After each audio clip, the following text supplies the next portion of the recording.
is hereby called to order. Please rise for a moment of silence, followed by the Pledge of Allegiance.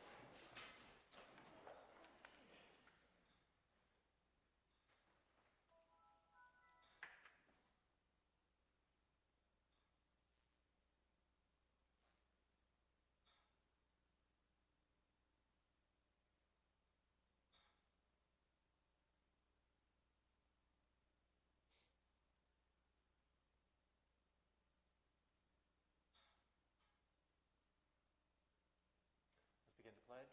I pledge allegiance to the flag The United States of America, and to the republic for which it stands, one nation, under God, indivisible, with liberty and justice for all.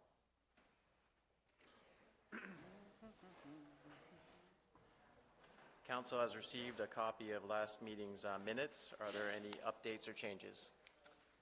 I just have one recommendation on the page 6 of the packet, item 3131.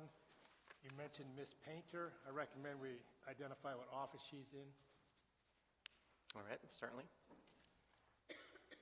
Any additional updates? Hearing none, all in favor? Aye. Those opposed? Minutes are passed. We're now reached the public comment section. Public comment. This portion of the agenda is designed for members of the general public to share thoughts on items of interest in the community.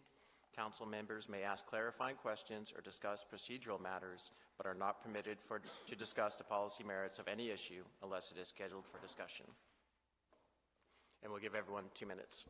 All right, first up, Tim Ross, and then Nicola.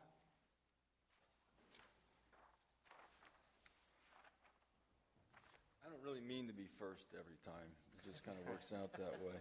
But I am Tim Ross. I live in the county. I understand Rockville wants to go with the sewer under Rule 5.5. We still have to have the permit to come back, and now they're saying their flow is going to be 27,550. So their number is getting a lot closer to what Deloitte said, what I said, what a bunch of other people said. But that's not what the permit says. There's about 8,000 gallons in that flow that we don't know what it is. So I think the permit should be pulled back, corrected, and whoever signed it and sent it in, well, it's not right. So when something's not right, you should fix it. I don't know if the bonds are still in play with the 5.5, but it's an interesting situation. But it seems how the state is the developer, and the majority of us don't want Rockville. The majority of you don't want Rockville. It seems like the only people who want Rockville are the state and Rockville. I think they should come up with the extra money, because if they don't have to pay the $10 million, they can save themselves a lot of money, and they can come up with the rest, because they are the developer. And I noticed they want it done 8 months from last week, and I seem to recall that the build time for this was supposed to be 9 months, and then I see in this packet now it's at 8 months. So I think by the time it's all said and done, they're going to try to compress something down into, what, 7 months? Who knows? But anyway, when you try to do something fast and cheap, what happens? Usually it doesn't turn out very well.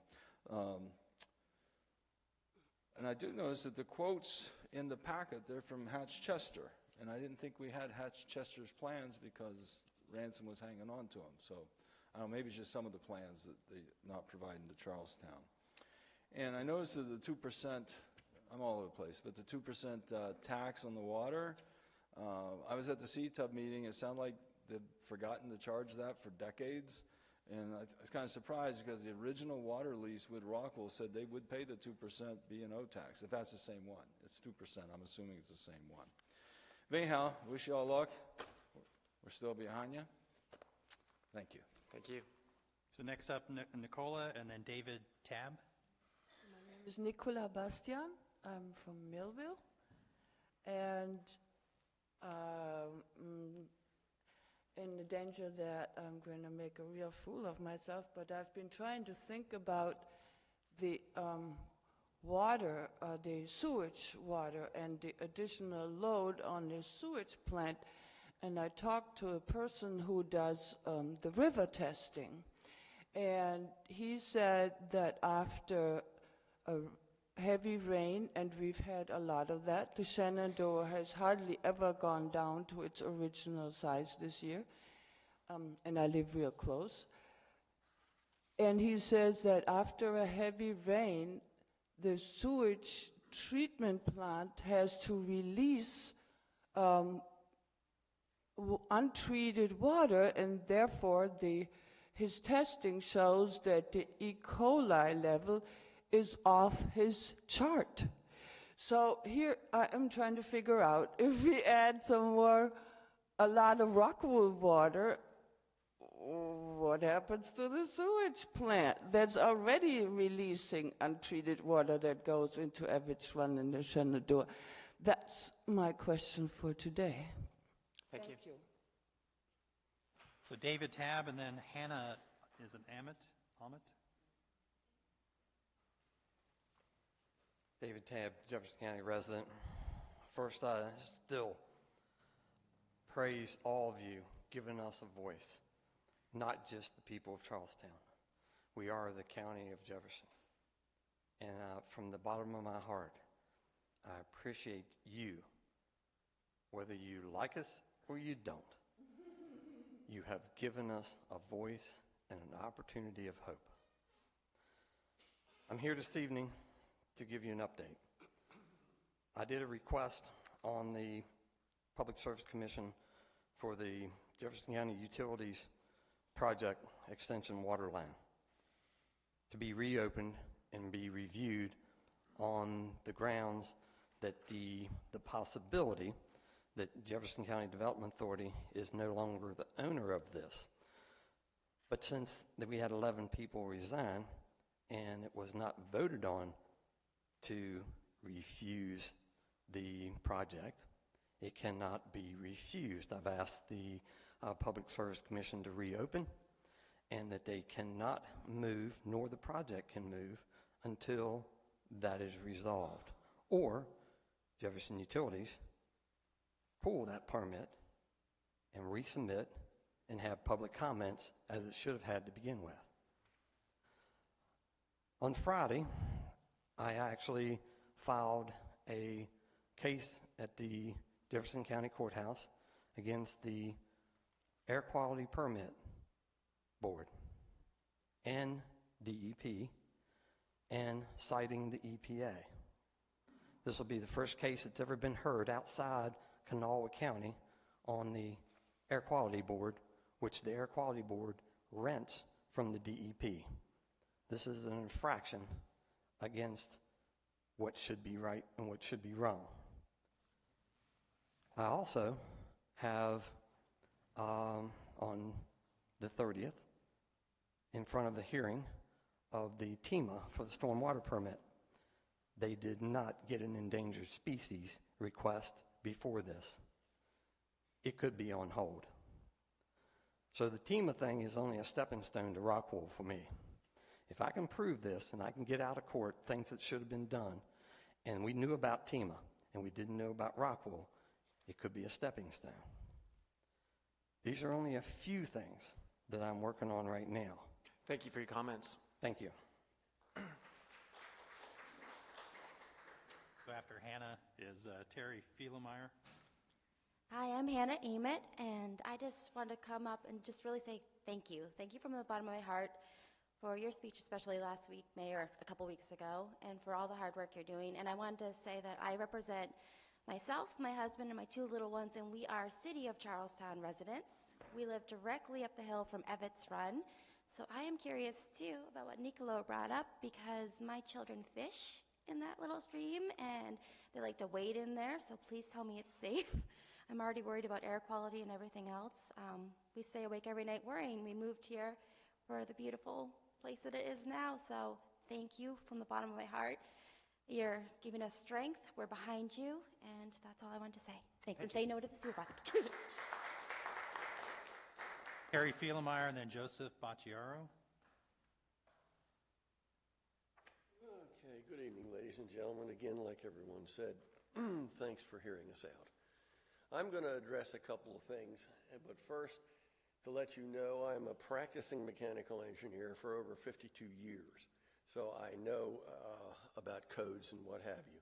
I'm going to read you some things from your plumbing code. You all are the authority I'm reading from section 2.1, exclusion of materials detrimental to the sewage system. No material shall be deposited into a building drainage system or sewer which would either obstruct, damage, or overload such a system. Since the output of Rockwell is indeterminate, they could indeed have slugs of water coming down there from various pieces of equipment. And any system that could interfere with the normal operation of the sewage treatment process. Do you know exactly what is in this waste stream coming out of there, what the particulate matter is, and all of this that are going to react with chemicals used in your sewage treatment plant, which could be very detrimental to its operation and even liberate toxic and gases? But there's a special section, 2.10.2, industrial waste. Waste products from manufacturing or industrial operations shall not be introduced into the public sewer system until it has been determined by the administrative authority, that's you all, or any other authority having jurisdiction, that the introduction thereof will not cause damage to the public sewer system or interfere with the functioning of the sewage treatment plant.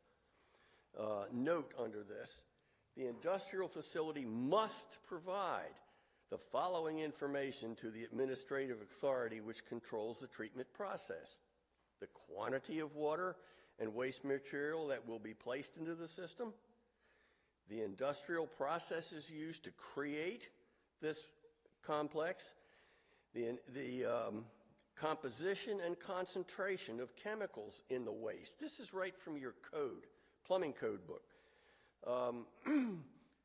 The water supply demands of the building.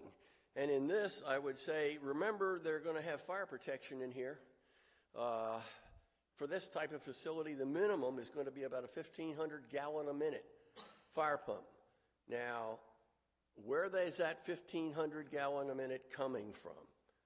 Do they have a storage facility? Do they have a pond dedicated to this? I don't know. Comments? Okay. So next up, Joseph Bacciari.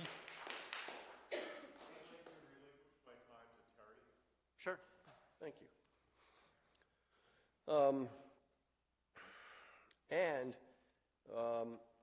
The intended design of the pre-treatment, if you have noxious waste or what have you, the intended design of the pre-treatment or neutralizing system for the generation of this discharge must be approved by the governing authority. Treatment of corrosive waste, since we don't know what's going in there, corrosive liquids, spent acids, other harmful chemicals that may damage a drain, sewer, waste pipe, create noxious or toxic fumes, or interfere, this is item 9.4 in the code, with the treatment processes shall not be discharged into the building without thoroughly being neutralized and passing through a proper filter and neutralizing system. The nature of the corrosive or harmful waste and proposal method of its treatment shall be subject to approval by the administrative authority. High temperature waste. It's against the law to insert anything in here in a sewage ceasing treatment system above 140 degrees. Do we know whether anything in there is 140 degrees? Got steam, condensate, what have you. And those are just a few of the items that are actually from your plumbing code, which you have the authority to say, we're not going to grant a permit, or so-and-so is not going to grant a permit until we know precisely what's going into our system. Thank you. Thank you. Jennifer King, and then Addison Reese.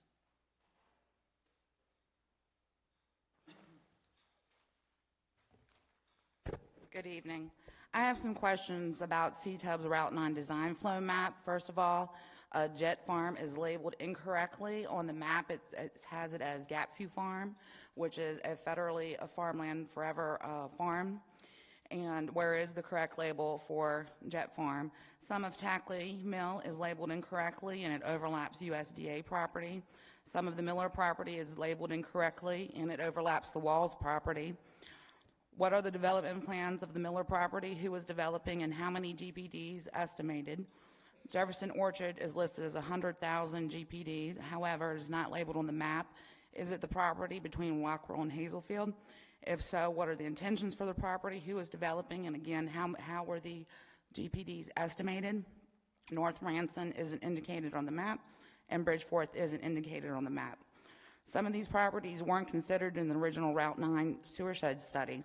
There's almost 300,000 GPDs that is in question and maybe more. CTUB, JCDA, developers, and others tell us that this Route 9 funding package is a blessing. Nothing is for free. All West Virginia taxpayers will be paying for the Rockwell Route 9 project. Also, these funds are federally matched by EPA and USDA funds. So all U.S. taxpayers are paying as well. Then ratepayer rates will go up again because they will be picking up the tab from the expansion and maintenance results that will get dumped into the Flowing Springs project. Through the FOIAs, we learned Ranson was not including the developers in the project plan. CTUB began working with the developers around May, June 2018, so CTUB ran the cost up to include all the developers. Wasn't this the same complaint of the JCPSD, that they allowed free infrastructure to developers at the cost of ratepayers?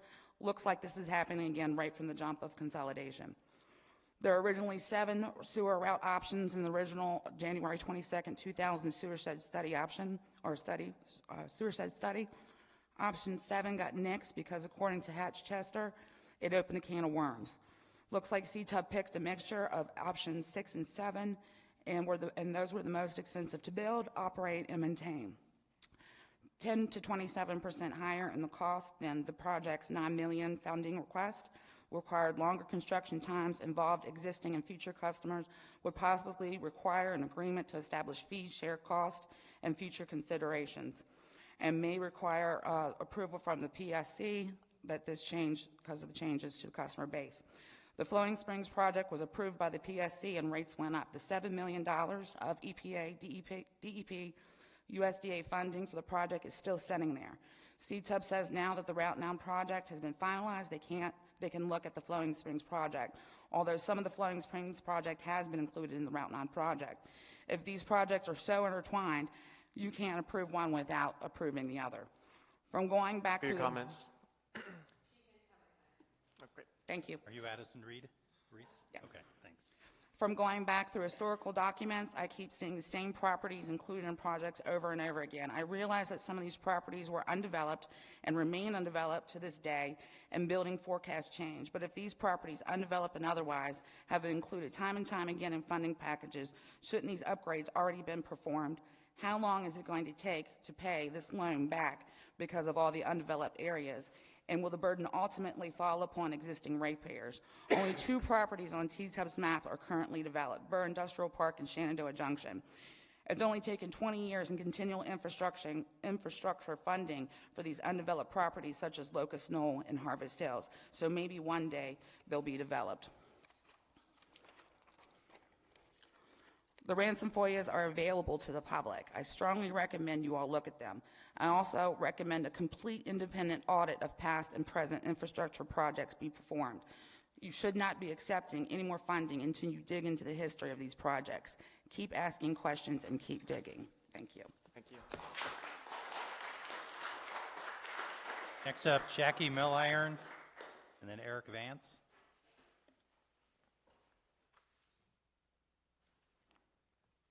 Good evening. As you may be aware, I attended the most recent CTUB meeting on January 23rd. I requested from CTUB a calculation of the Title 150 Sewer Rules 5.5. Meanwhile, there have been rate increase threats lobbed if the sewer bond does not pass. This got me curious as to why. No one seems to want to break down the calculations that potentially burden current ratepayers with millions of dollars of reimbursements to developers or groups of developers who are not customers yet. Why are these rules interpreted differently under different circumstances?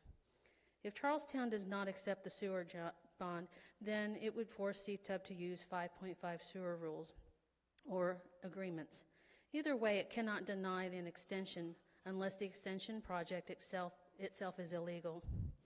However, this did not distract me from being puzzled about the reimbursements to developers and that the reimbursements would increase rates to existing customers to the tune of 42 cents per 1,000 gallons. So I did a little digging. I looked at Form number 5, which is a company's Title 150 sewer rules. And in that form, they have a section, A, B, and C. A is the total cost estimate of the project. B is the utility share in the project. And that's where I got a little rub. So I did a little research and found that this particular calculation is actually, when it says utility share, it is the utility share of future customers, not existing customers. So this calculation determined by using the existing tariff and the number of future customers that would be added on to the extension. This amount is to be reimbursed to the developer who is doing the extension, not the existing customers. Sometimes the money loaned for projects comes from the utility, and sometimes the developer can do the extension cheaper, which would fall under an extension agreement. But unless there is a qualifying reason, such as to benefit the existing customers by upgrading certain parts of the extension, the existing customers do not pay for future growth. I think this is a message that we need to get. Section C is the customer applicant share, and this is what the developer pays up front. This makes sense based on the terms even the state was offering. I am very clueless, admittedly, where the 42 cents came from when interpreting Title 150.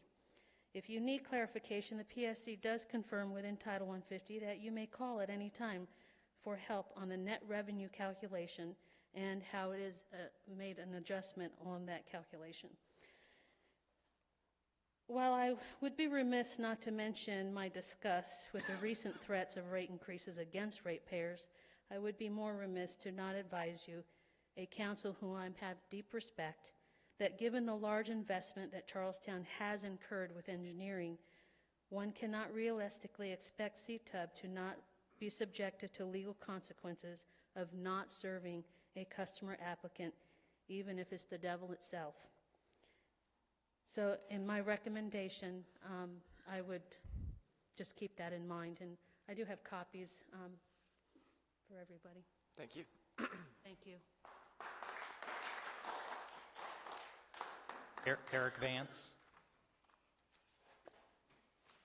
I just wanted to thank you guys for your opposition, and I want to thank Mayor Rogers for leading the charge. I really do appreciate it. I've been a 5-year resident of Charlestown. I have been a lifelong resident of West Virginia and a 26-year resident of Jefferson County. And I can also want to thank all my constituents, friends and family, and everybody.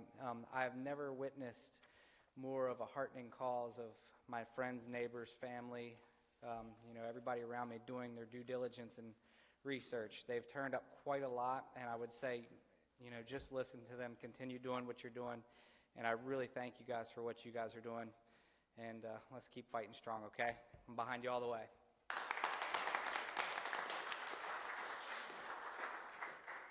Thank you, everyone, for speaking today. We're going to move on to the mayor's report, and we'll start off with 3182, Farmers Market Update with Fiona.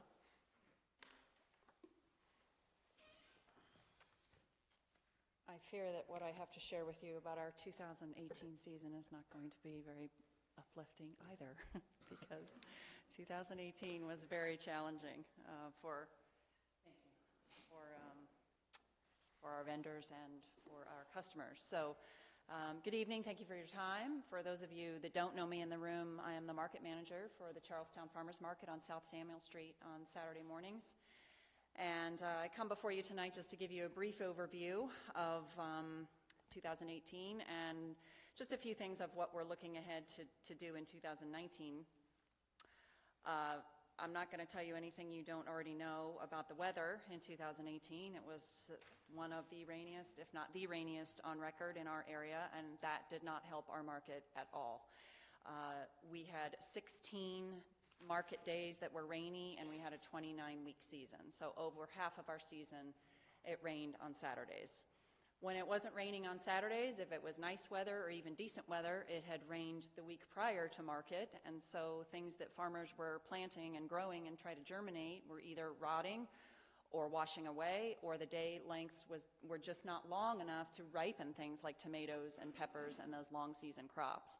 So even though on Saturdays, if we had customers that did come out and enjoy the market, and many of you did, sun or rain, the product just wasn't there. And our farmers and our vendors really, really struggled this year to try to stay sane and to stay solvent. And oftentimes they weren't successful at either or both. I talked to one of our major vendors this afternoon about something completely different, and he said, my goal last year was just to survive. Like, I just had to get through that last market and not completely lose it. So just a few numbers for you here, and I don't want to take too much of your time, so if it's looking like I'm going to be going longer than 10 or 15 minutes, just tell me to wrap it up. We had 27 vendors on our books this year. That was down a little bit from 2017. Obviously, the weather did not affect that. There was no way for them to know what the weather would be like. Our weekly average was 17 vendors, so that's pretty good. It allowed the whole top of the market, this end of the market, to stay full the entire season. Our weekly average, our customer head count this year was about 20,000.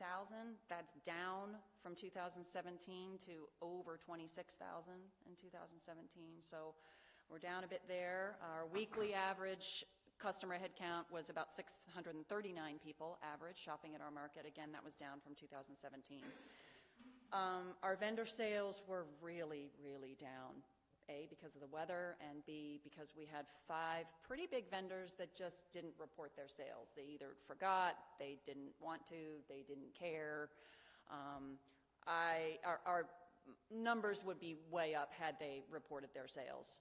It is a requirement at the market, and for the days that they don't report their sales, we do dock them a few dollars. So we made a little bit of money by them not reporting. Our SNAP sales this year stayed pretty current. We do have a doubling program at our market, as you may know. So we did about $4,000 in SNAP, double that to about $8,000. That's what we dispersed. That's not necessarily what we got back, where there is still some float out there, and those dollars are good at other markets in the county as well. So if they didn't spend them at Charlestown, they could have spent them in Shepherdstown, Martinsburg, or the VA Center. So SNAP is holding pretty even keel. As you also probably know, we allow one nonprofit and one local business to set up at market every week. We entertain about 11 nonprofits and about 20 local businesses, as near as we can figure. It's free for them to come and set up, promote their business, promote their nonprofit, promote any upcoming events they have, etc. We will continue that in 2019 as well.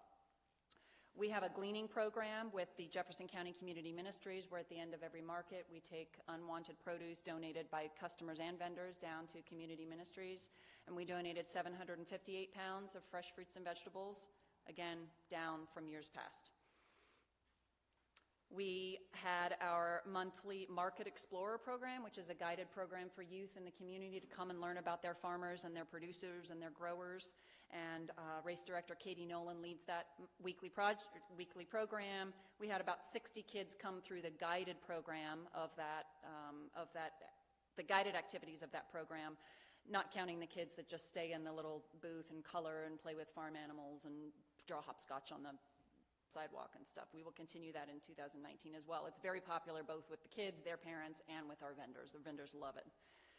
Last year we tried something new. I presented in May about the Farm Fresh 5K that we did, which was the local 5K through the streets where people are gathering groceries as they go. That was very popular with everybody who ran it, and thanks to your support we were able to pull it off, and it was a sunny day, so that really helped.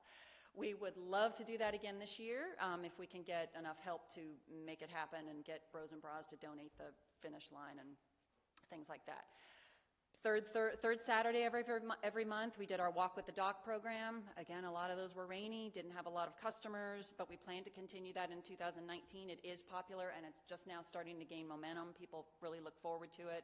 That's a joint program with the Charlestown Rotary and with WVU.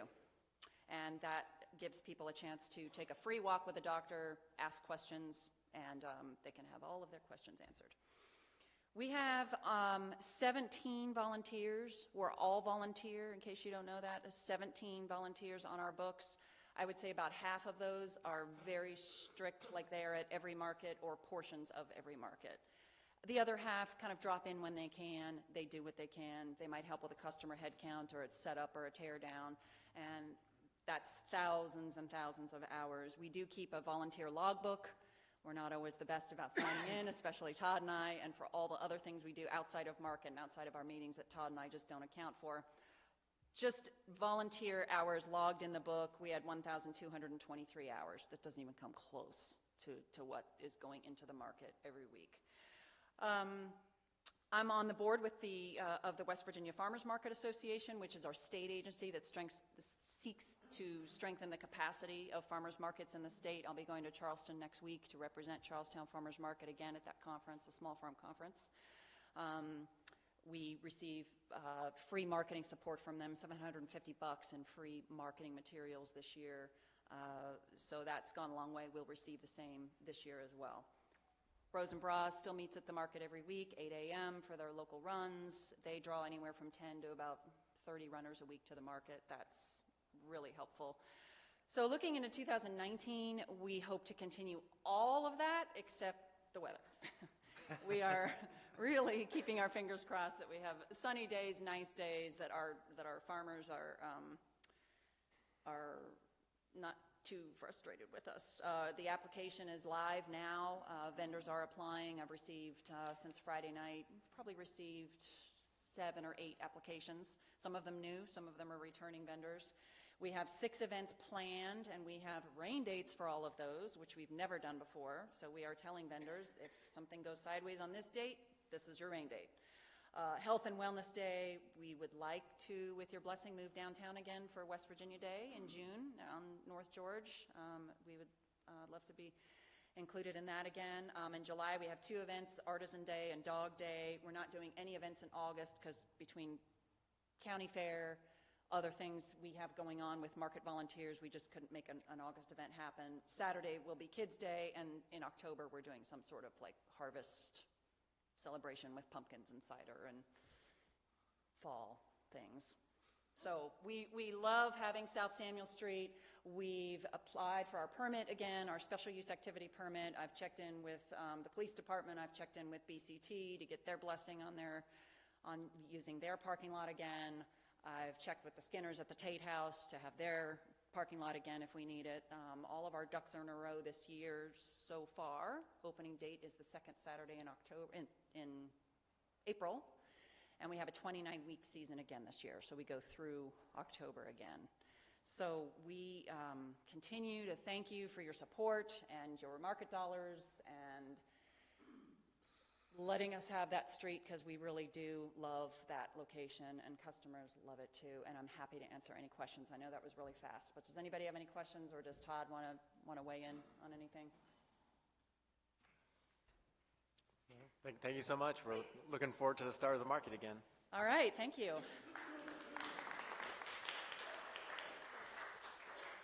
All right, we'll continue with ward reports. Ward 1. Only that I had not thanked staff for putting in the signs, I believe, that Parks and Recreation had requested at Evetts Run. It is still running high, it's still running fast, and it's still doing that north of Liberty Street, up near the maintenance yard from there on down. We are going to have to visit that issue soon. It's not that river is not going down anymore. It continues to go up, and it's one of these days it's going to jump its bank, or a child that's on those swing sets is going to get caught in there. So it is something we are going to have to deal with. Where that water is coming from, I think we can debate that, but that water is coming through that run too fast and too high. Thank you again. Chet. Ward 2. There were 2 serious accidents last Saturday evening, one here locally and one in Beckley, West Virginia. So I'm glad to read that the Lady Bulldog basketball team of Martinsburg High School will all be okay. I wanted to say a special thanks to all the first responders and emergency personnel, some of whom are volunteer, which means they leave their families to help our families in harm's way. Speaking of volunteer fire departments, please mark your calendars for March 5th. That's Fat Tuesday from 6 a.m. to 7 p.m. at Citizens Fire Company 2, where they'll be holding their annual Pancake Day. All you can eat pancakes, $8 for adults. I wrote all this down. $4 for kids 6 to 12, and kids under 6 are free. I urge everyone, seriously, to take the opportunity to meet the volunteers on the other end of the line while providing much-needed financial support. Proceeds will help fund equipment and training for the department. Thank you. Very good. Ward 3. All right, Ward 4. Let's see, I attended the January 23rd CTUB meeting. I also toured the former PSD assets, went to some of the pump stations and water treatment plants, and also Tuscarora plant just to see what was going on. And I also had a lot of free time during that month to do these things because I wasn't working. I also toured 661 and looked at how things were going there. And this is the last weekend to see me on stage at the old Opera House on the 8th, 9th, and 10th. It's a romantic comedy, so it's rather funny and touching at the same time. Very good. All right, you have anything, Bob? I don't. I can't top that anyway. Well, Even Bob, if I tried. you know you could audition for a show. I'll send you the information. Not seeing that's going to happen. Does anyone have any committee reports today? Yeah, I have just a brief ordinance committee report. We met last week. We don't have any recommendations or anything for the city council to act on, but we are moving forward with the charter revisions. We invited Michael Funk in to speak with him. We briefed him on where we were at, what our intent was with that, and what we had developed so far as a framework. Basically, the purpose of that is that he's researching options for us. There's two different options in how to proceed with charter revisions. They each have their advantages, disadvantages. He's researching that for us and will kind of develop an outline for us. He's also checking into costs. If we were to have Steptoe & Johnson do the charter revisions for us, what the different cost options were and how they would work. And so once we get that information, we'll bring it back to council and make you all aware. Very good, thank you. All right, let's move to the city manager's report. So for the city manager's report tonight, I've asked Todd Wilt to join us. Todd was going to provide an update on what's happening with 661, the municipal building down on South George Street. We're making a lot of progress, and you'll start to see some people and organizations moving quickly. So with that, Todd, if you would come up and provide an update.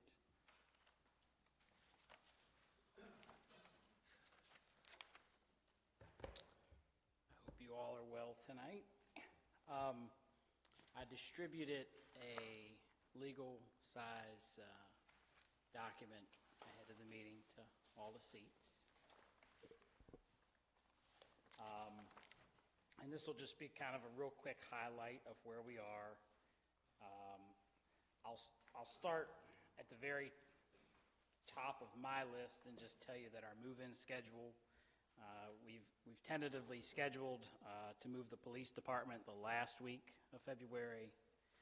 Utility department will be moving the first week of March, and the PSD assets and office there in Bardane will be moving those into the facility in mid-March. All those steps are dependent on the previous one going well in general. The utility is probably the most sensitive as there's billing notifications that need to occur. They need to get the address right on where folks are to pay their bills, et cetera, when they make that move. So we are proceeding in that fashion. Starting with the paperwork, the first sheet that you see, this is my general budget tracking document. You'll be most interested in the far left column and the center column. The far left column is what I expect the project to finally cost out at with all the approved change orders, et cetera. And the center column are to date the actual costs that we've incurred to the project. And at this point, the bottom line is I think we've spent 87% of our budget to date. We're at the end of another month. We'll get a payment request very soon, which will take us closer to 93% 94% complete as far as the money that we've spent versus the money we've projected to spend. Currently, we have about $10,000 in contingency left. That's getting a little thin, but we are getting close to the end. And there's a little bit of room in some of the other originally budget items. For instance, the furnishings, I think we're still $10,000 under. There's kind of a little bit of money hidden in architectural fees the way the budget worked out in the beginning. But that gives you a good general overview of where we're at to date with the finances. And, you know, as we wrap the project up and finalize the cost, we'll get a much more accurate picture of where we're at. Before you leave that page, Yep. may I ask a question? Sure. See the Steptoe and Johnson closing. Yep. So where are we at on that? So after the last Finance Committee meeting, I went back to Steptoe and Johnson and asked them, as the committee requested, for some backup to that $25,000 bill, which originally was a $35,000 bill, and I've not gotten a response to this point. Okay, so we have not paid that yet. We have not paid that yet. Okay. I've left it in just because I want to account for it, but yeah, we've not gotten any update from them on that. Thank you. And really, the rest of the documents go towards signage. Signage was a big part of the conversation during the council retreat, so I kind of wanted to give you an update on where we were, just kind of feel you out a little bit, see if there were any strong reactions to anything we've proposed. The first page shows the two logos that will generally be used throughout the building, the police department badge and the utility department seal. Then if we go to the second page, which kind of shows the front counter installation, in general, the two windows to the right, when you walk in and face them, those will be the utility department windows. The two windows to the left were envisioned as police windows, but that whole area in the front's open, so there will be the opportunity, you know, to ebb and flow depending on what the requirements are. The two empty squares there on that page, they get police badges, but for some reason, they wouldn't transfer with this file. Of more importance to you guys, though, is the exterior signage. The next two sheets kind of give you that external view of what signage on the facility could look like. Clearly, there was a pretty strong reaction to the word annex at the council retreat. But I do think it's important to at least identify what the building is. So I've gone with municipal building, just kind of looking for what the reaction might be. I see some smiles and nods. I take that in a positive light.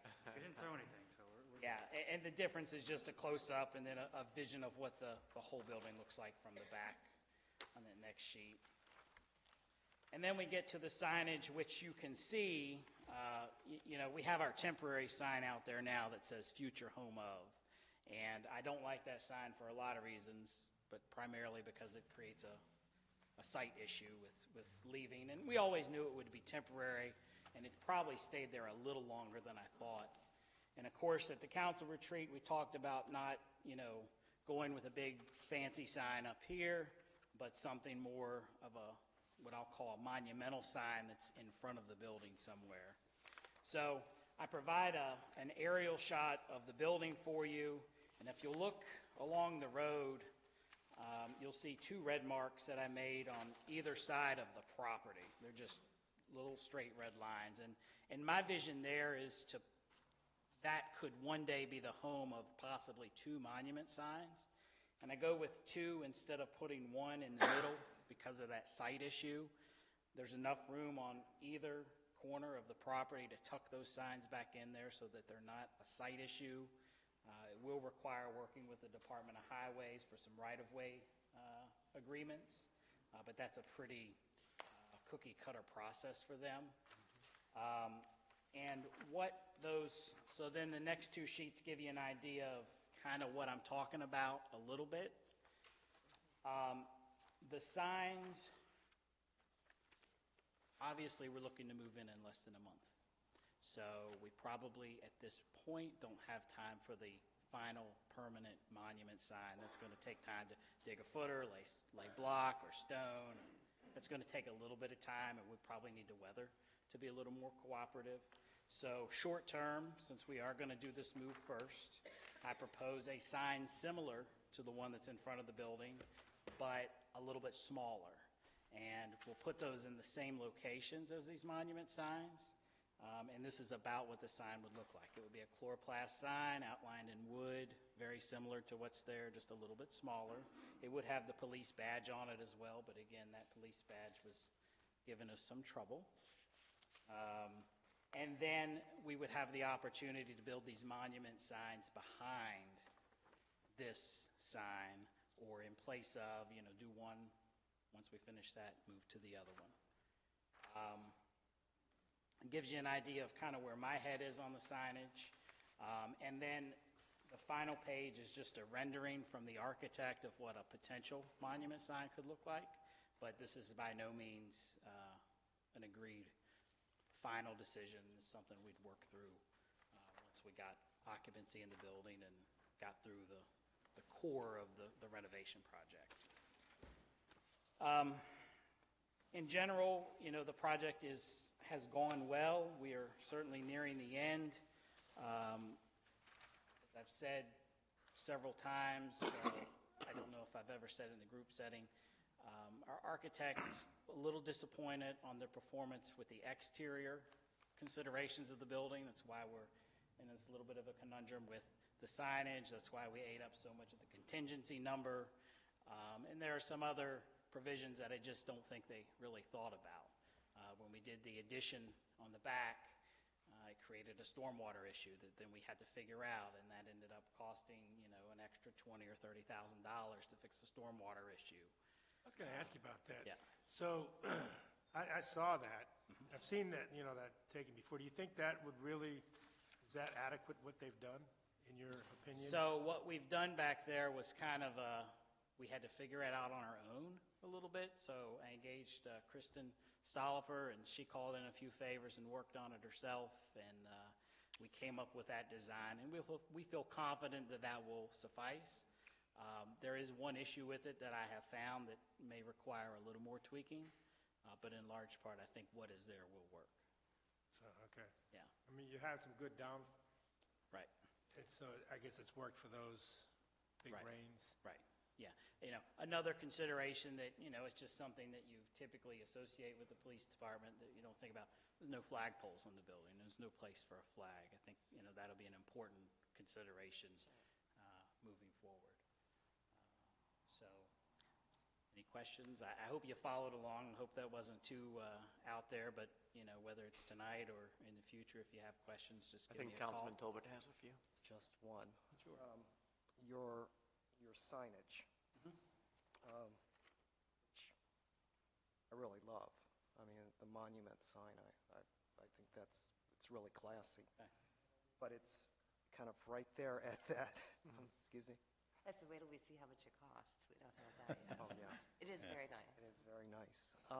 But right there, when you pop up onto Mortington, while you're on Mortington, you pop up and you're basically looking straight ahead. Is that sign, will the folks be able to see and associate the sign with the building? Or in other words, is there a sign on the building as I thought we were going to put one on top of the building? Right. We had certainly looked at one on top of the building, and it was something we had talked about at the council retreat. There was some strong reaction to the design that was chosen, and based on some of that reaction, we actually modified the existing signage infrastructure that was there with the building. It's certainly something we could look at and evaluate, I guess, but at this point, with looking to move in there in a few weeks, I think we'll need this temporary measure while we decide what our final signage program will look like. Okay. Well, if you would just, when you are placing those signs, if you could, because when you pop up on Mortington, you should be able to see that is the... And I would encourage you to actually ride that and look at it, because this picture is a bit deceiving with the angles and the distance, and and it's just a Google Earth picture. there's a little more room there. It's really not right in front of you, so I'd encourage you to make that little trip and take a look at that. I think that one's this picture. I think you have a little mark in there. Gotcha. Yeah. And I think that might do it, but I just want to confirm because it's right on that corner. Sure. I think if you can't that, you should be able to see it. Yeah, if you not straight on, but turn a little bit, you should be able to see it. Yeah. Questions? All right, thank you, Todd. Thank you, Todd. Thank you very much. We will also be planning an open house, ribbon cutting of some sort for the facility in the near term, but we want to get the police utilities into the building first, I think, before that happens. So we'll be back in touch with you a little bit more about what that might look like a little bit later. One other thing I want to mention under the city manager's report, thank you, Todd, is that also we will have a meeting with the downtown businesses and interested parties on the food truck policy. I think we had talked about that as an issue that we were thinking about trying to figure out how to engage food trucks a little bit more in our downtown. So that'll be next Tuesday night, the 12th, here at City Hall. Let's move on to the police chief's report. Just a couple quick things. I didn't get the monthly stats done. Obviously, we don't have everything in. Have those for you next week. It does look like an increase in calls of service, but the good thing, our crashes finally came down for the month of January from the previous months, from 45, 46. I think it was maybe down to 19 last month. So that's a big help in the paperwork side. Again, we are looking forward to the move. We're really kind of gearing that up now, trying to clean out of 25 years of stuff that we've had crammed in God knows where. But I'm finding, I'm sneezing, the dust is flying, but looking forward to the new building. So obviously, if you need anything from me, you know where I'm at. And Real quick, Chief, you mentioned before you're doing, and I forgot the term that you used, but it was sort of like an awareness on the accident from the Link Bridge back, and did that play a significant role? It's hard to say. Right. I mean, obviously I think probably a month or so ago, we talked about doing some targeted, I don't like using the word targeting, but targeted, just saturated certain areas of where we were seeing those crashes and trying to slow folks down, try to get them off their cell phones. It's hard to say whether that helped or not. I mean, again, the volume of traffic that's coming into this small town is, I think it's growing over the years that I've policed here. And, we're going to have this kind of stuff. And it's just not Charlestown. I think it's all through the county. I mean, we are having some pedestrians that are getting struck. I was in a personal car the other day going home, and the guy standing right on the white line on 340. So you're picking up the telephone call or phone and trying to get them off there. So, but yeah, no, we do it with our initiatives, click it or ticket, highway safety stuff. So we use that as a tool to try to help. Thanks, Chief.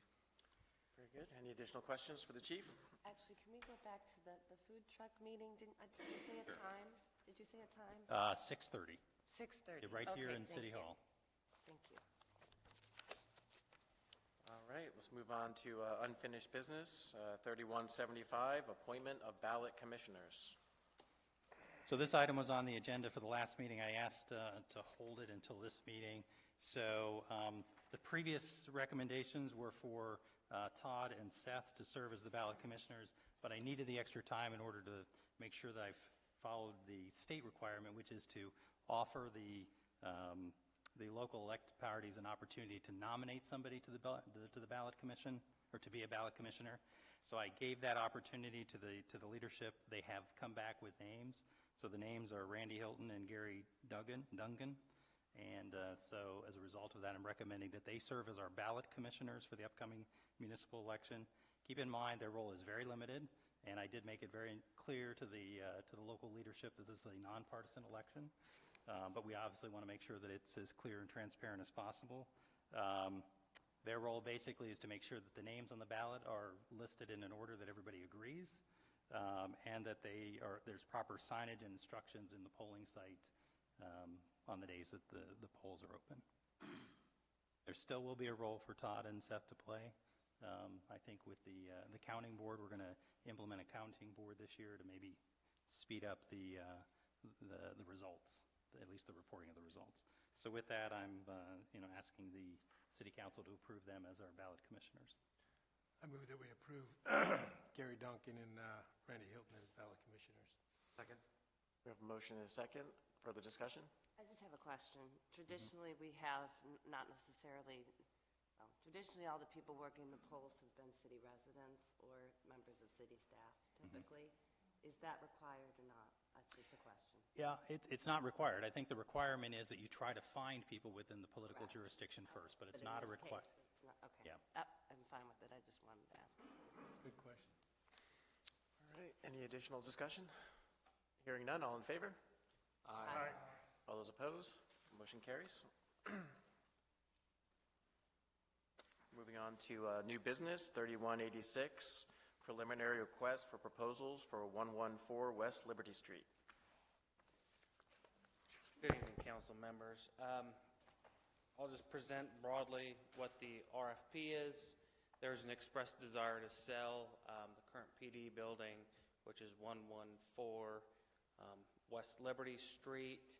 The proposed RFP is in that vein to sell the PD building.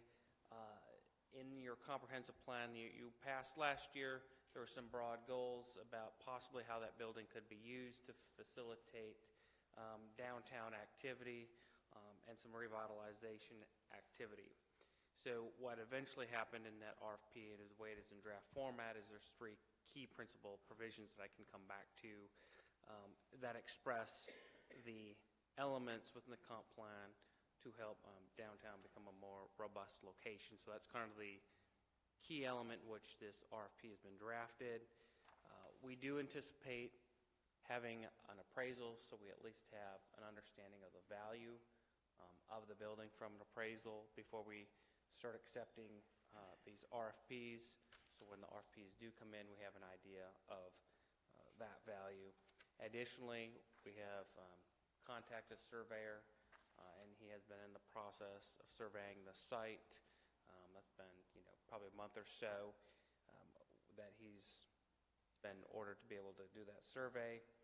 As you're all aware, the PD currently parks behind the building, and there's possibly to have a long-term lease agreement with anybody who might be interested in using those parking spaces that are currently in the fenced area behind the PD. Is that the only parking available? Well, yes, that would be the only parking as it is presented today besides what's on street. So the city owns that parking lot? The city owns that parking lot, correct. We need to stripe that, by the way. Okay. Thank you. We need to stripe that. But I second that. It needs to be striped. yes. Okay. So have we considered throwing in, The developer can do that. have we considered maybe throwing in some parking spots with the property? It may sweeten the deal. Remember, absolutely, this is preliminary. I think you're onto something. That's something council would have to consider is there's clearly where the PD has been parking in the rear, and how that could be striped and used. And is there any other parking that you may want to go with the property as well? Personally, I wouldn't advise selling any of your parking lot as much as creating a long-term lease, but that's going to be up to you all how you want to handle that. Currently, just by reconfiguring, you could at least get 7 spaces behind the PD that's in the fenced-off area. And then what we'd have to do with this RFP, again, going down the path we'd like to, is probably market this pretty heavily to areas outside, Jefferson County, maybe Virginia, and Maryland. I'm going to come back to sort of the 3 major criteria by which the RFP is built around, by which the initial request would be reviewed against. The first one is that it would carry out the goals and desires of the comprehensive plan, which is having sort of a vibrant business there that helps facilitate the activities that we want to see in the comprehensive plan. That sort of leads into the second requirement, which is an active use that has daytime and evening hours ideally. And then the third element is that it may have a catalytic effect for cultural, social, and other economic spin-off. And that's really the way this is framed.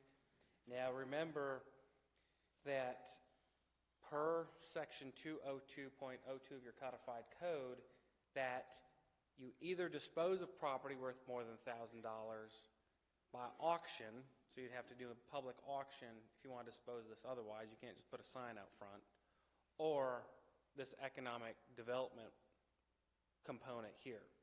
Now, I'm not saying this is the only economic development component you could use, but those are really your options per 202.02 of the codified code, which you established under home rule. I'll take any questions you have on this, but this is what staff has come up with. It's in draft format. Legal would amend it a little bit. I've talked to Mike Funk on this a little bit today. And then, of course, obviously, there'd be some sort of committee. But I'll take any questions you have. So it looks like it's geared toward retail. Is that the idea here? Well, I would, in bullet point number 2, I did mention retail. I think it is. I would like to actually remove that. I'd just like to say commercial. But, I mean, there could be a service-based business that meets that intent. I did notice that. So it's probably most likely going to be. Doesn't mean it has to be exclusively. Well, basically, I mean, you're saying in that paragraph that it will promote a destination business that attracts patrons during daytime and evening hours.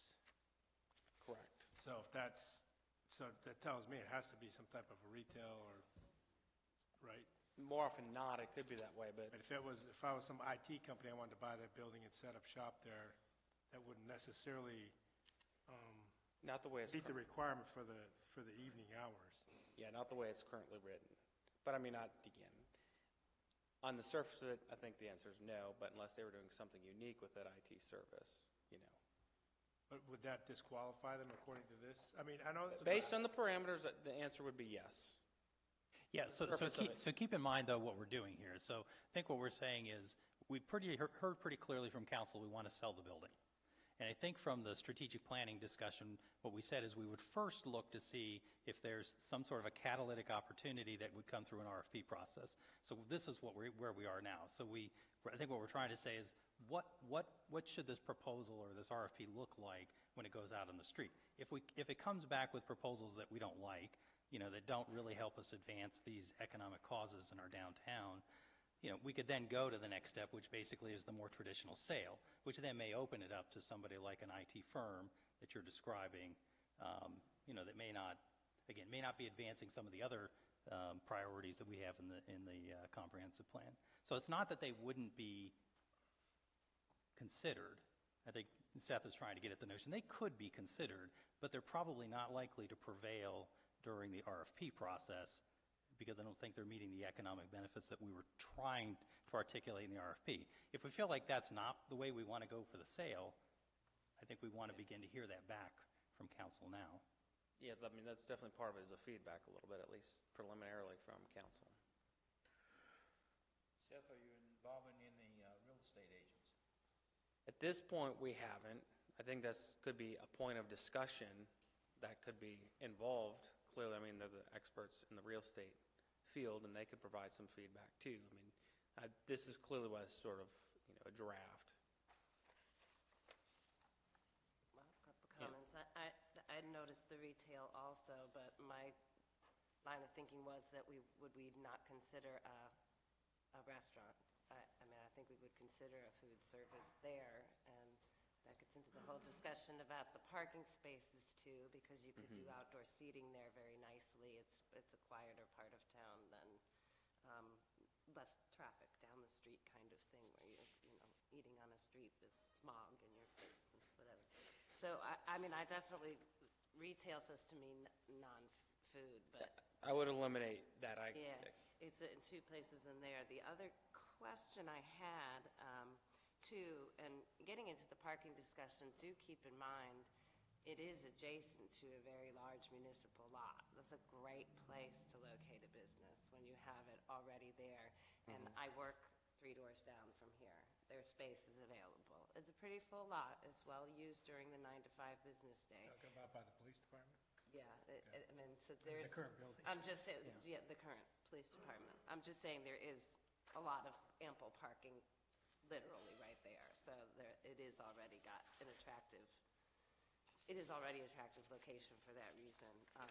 The other thing I was bummed to confirm was, although it's in the historic overlay district, it's non-contributing, and therefore it wouldn't be eligible for tax credits, correct? That's correct. Tax credits or the FIP. Okay. But what about, so not the facade improvement program either? Correct, yeah, because Okay. you have to be contributing. for that, too. That's correct. Okay. All right, that was the other thing in the mix that I wondered about. I don't think I had any. Oh, I did initially, but I think it is in here now, that what they're going to put into the program is all part of what they have to. Correct. What they'll be investing and putting on the table as opposed to.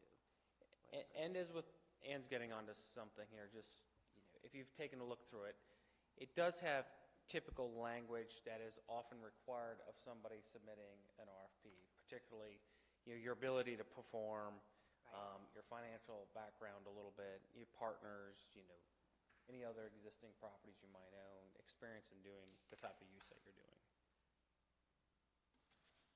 Other than that, it looks to be in good shape to me. I think it's certainly, except for, developing the time frame, I think that, that was my other question. You said earlier, where was it going to be released to? What is the audience? We don't have group? defined markets, but if we go down this path, clearly we're going to have to cast a net wide, right? To try and get those types of uses. Sure. And distribute it. Would imagine definitely, the larger markets where people who have done these sort of activities might be interested in maybe operating a new location or secondary location. It seems very, very restrictive to me, but I'm not used to selling buildings downtown. So, well, you are now. So I suppose that, you can put the RFP out and see what nibbles you have. It seems like if I was going to locate a business here, like the third point, will stimulate other desirable economic, social, and cultural developments. That could be kind of a tall order. And plus, how do we hold them to it?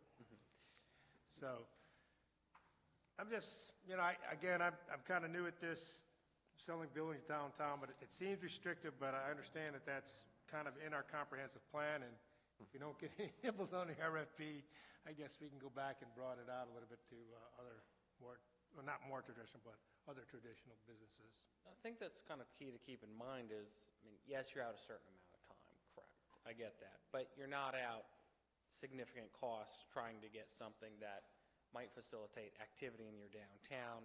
And the third is kind of that likely. Will you create that energy, and is it the type of business that usually attracts people downtown, and that typically then attracts other businesses when they say, oh, there's a successful model, I may have an opportunity down there. But, Mike? Two questions. One's a dumb one.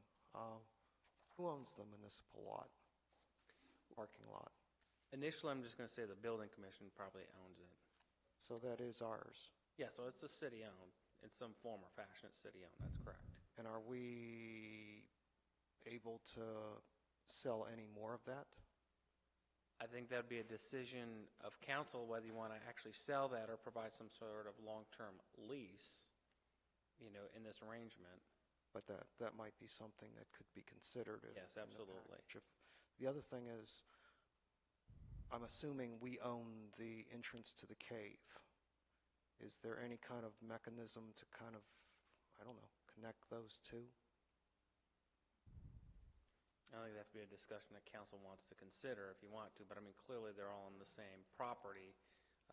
What sort of nexus you try to make between those two could be just either casual or just part of the RFP, but. Might want to consider if we're interested in maybe commercializing the caves. Yeah. So, or the cave. Sure.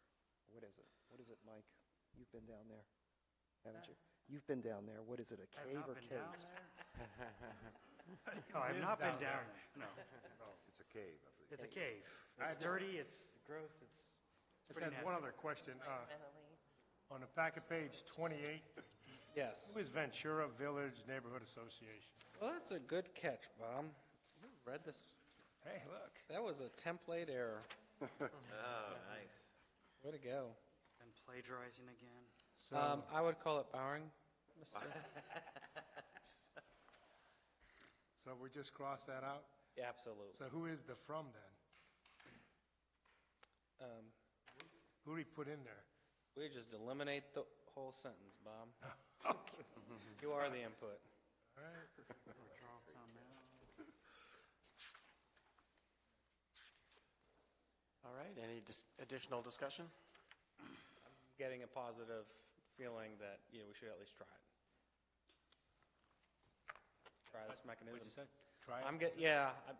But do you want to refer this to any committee for further discussion? I mean, it's part of the other issue. I mean, I can come back with something else, or if you want to send it off to committee. Daryl, do you have an idea? I wasn't planning on referring it to a committee. Yeah. I felt like, again, we wanted to introduce it here.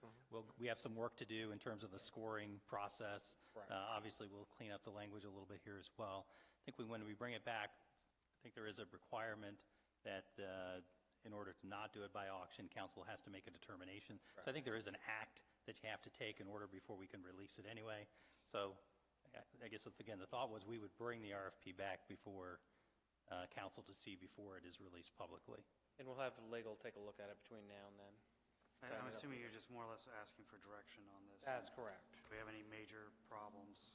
Sounds like I don't see any myself. Thank you. And honestly, Seth, I've been quiet because I like it. I think it's good. I like the direction we're going. I agree it's a little narrow in scope, but I think at the same point, that allows us to be picky at first, and if we see that there's not much interest in the scope that narrow, we can broaden it out. So, no, I like it. Thank you, council members. Thank you, Seth. Let's move on to 3181, Charlestown Utility Briefing, Utility Taxes and Fire Hydrants. So this agenda item, we basically are providing a briefing for council on these two issues. We'll start, I think, with utility taxes. There's been some question about that. That's the material that's in your packet. And then we'll move, after we get through that, to a discussion about the fire hydrants. I did put on each of the council members, or I handed each of you something related to the fire hydrant. So it wasn't in your packet, but we'll get to it when Kristen does that. So with that, Kristen, I think, is going to help walk us through the utility tax issue. Sure. Good evening. In your packet, you will see a sort of press release that we are planning on putting on our website. Basically, it's identifying some customers of a change in their bills. This was something that was realized as a result of doing a thorough analysis of the, as we acquired the Ranson sewer system and the Jefferson County Public Service District, getting all of the billing together this month. And what we identified was that there were customers in the city limits of Charlestown and Ranson who were former PSD customers that will now be assessed the 2% utility tax. There were also customers in the city limits of Ranson that will also be charged the 2% tax on the water side. My question is, right, what is a 2% tax for? Well, the 2% tax, it may be a great question for Finance Committee or the City of Charlestown. So the state defines the requirement for municipalities to collect these utility taxes. It applies to the power company, gas companies, water and sewer companies. So both Charlestown and Ranson have these tax requirements. For Charlestown customers, we have always paid or included the water and sewer taxes on Charlestown CTUB customers. In Ranson, customers were charged on the sewer side, but not the water side. For the Public Service District, we don't really have an answer as to why those weren't required, but the taxes are a requirement of the codified ordinances in Charlestown and Ranson. I'm not positive where those funds are dispersed. We could change that. Is it a state requirement? It is a state code requirement. So what is it for? So, In our general budget. well, I can tell you what the money is used for. I mean, why does the state charge it?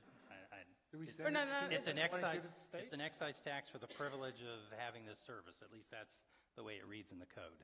That's, I didn't hear what you said, I'm sorry. it's an excise tax that is applied to utility services as a privilege for being able to purchase the service. I mean, that's essentially what it says. I gotta tell you, An I don't excise feel tax very for the privilege. Oh, my bill was the privilege. I know. As far as how it's used in the city of Charlestown, so it basically goes to our general fund. So we last year collected just over $300,000 in public utility tax. It was the 5th highest revenue source for the city in last year's budget. So again, $315,000 last year goes to the general fund. It basically pays for basic government services. I gotta tell you, I'm a little I mean, it's a state law and everything. I'm gonna have to look in. I'm a little distraught about it. That's just 2%, but what the heck? Plus, if I have not been paying the taxes before because I was PSD. Well, you were for your water. I was for the water, but now I'm gonna get basically a rate hike. So we're doing a consolidation, and then the PSD customers are gonna get a rate hike. Mm-hmm. Things that we tried to eliminate, that we're gonna get a rate hike. Now we're gonna get a rate hike. I understand it's a tax and it's a different thing, but it's... I'm completely 100% understanding of that. And from a totally human perspective, I get it. It's the worst thing that could happen because it just seems that way. And I'm sure that's going to be a lot of the perception.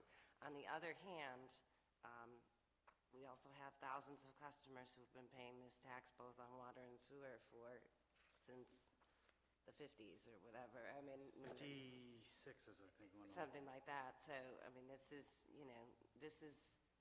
Well, at least not you won't have the to pay first, it. not the first thing we're going to discover when you combine 3 utilities that wasn't being done correctly. It's probably not the first thing. I understand what you're saying, Amber. The only problem is that we'll pick on Bob, but Bob's already paying X amount more for his sewer service already. Now it's welcome to Charlestown. Here's your 2%. What's that? I get the privilege to pay some more. You have the privilege. I Yeah. understand. Privilege. I understand it entirely, and I'm incredibly sympathetic to the 3 people this impacts on this council, as well as What you mentioned the website. Of course, you're mailing something as well. Yes. What is the outreach effort of our welcoming letter? That's a tough one. So what we were planning on doing was, putting this notice out.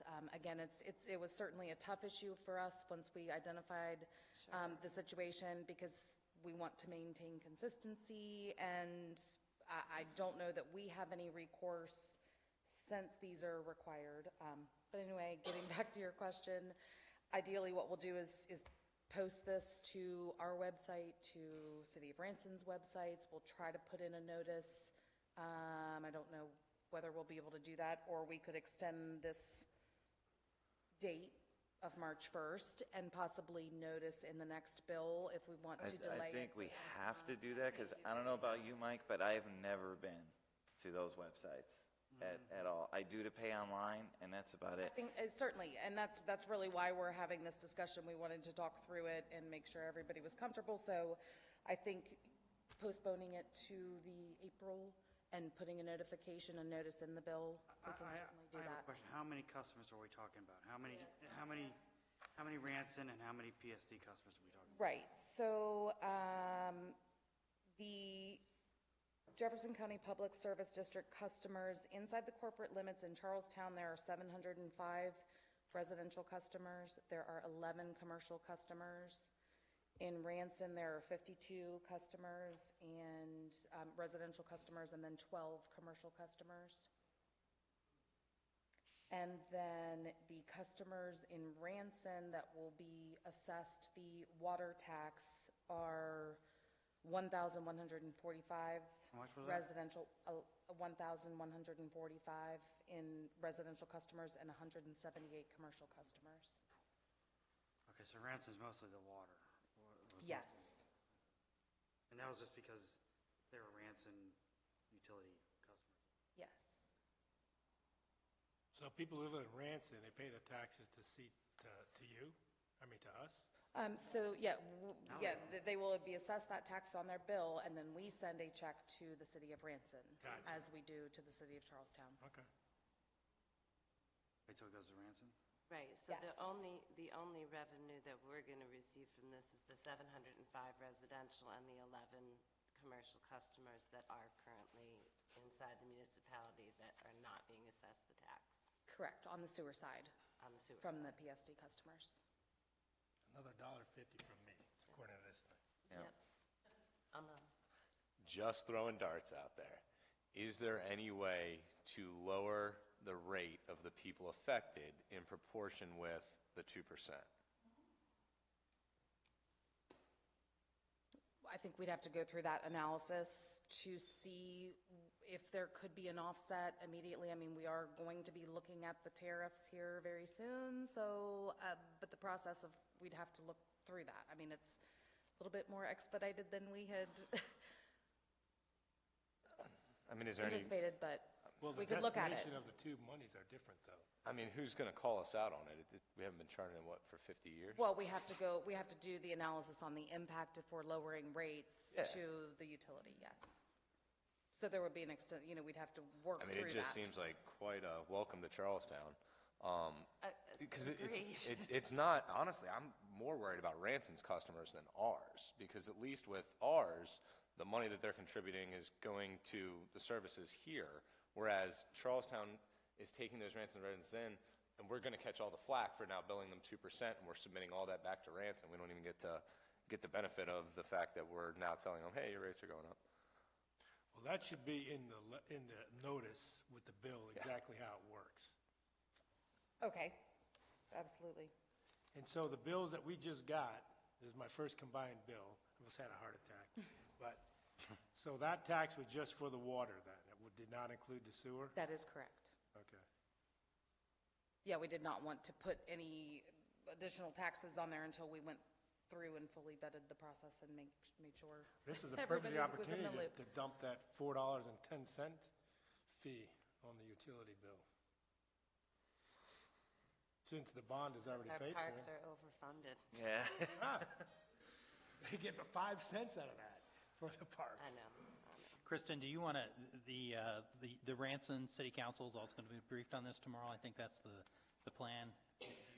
Actually, when I spoke with Andy, I don't know if he was going to present that at their council meeting tomorrow night. I'm not sure.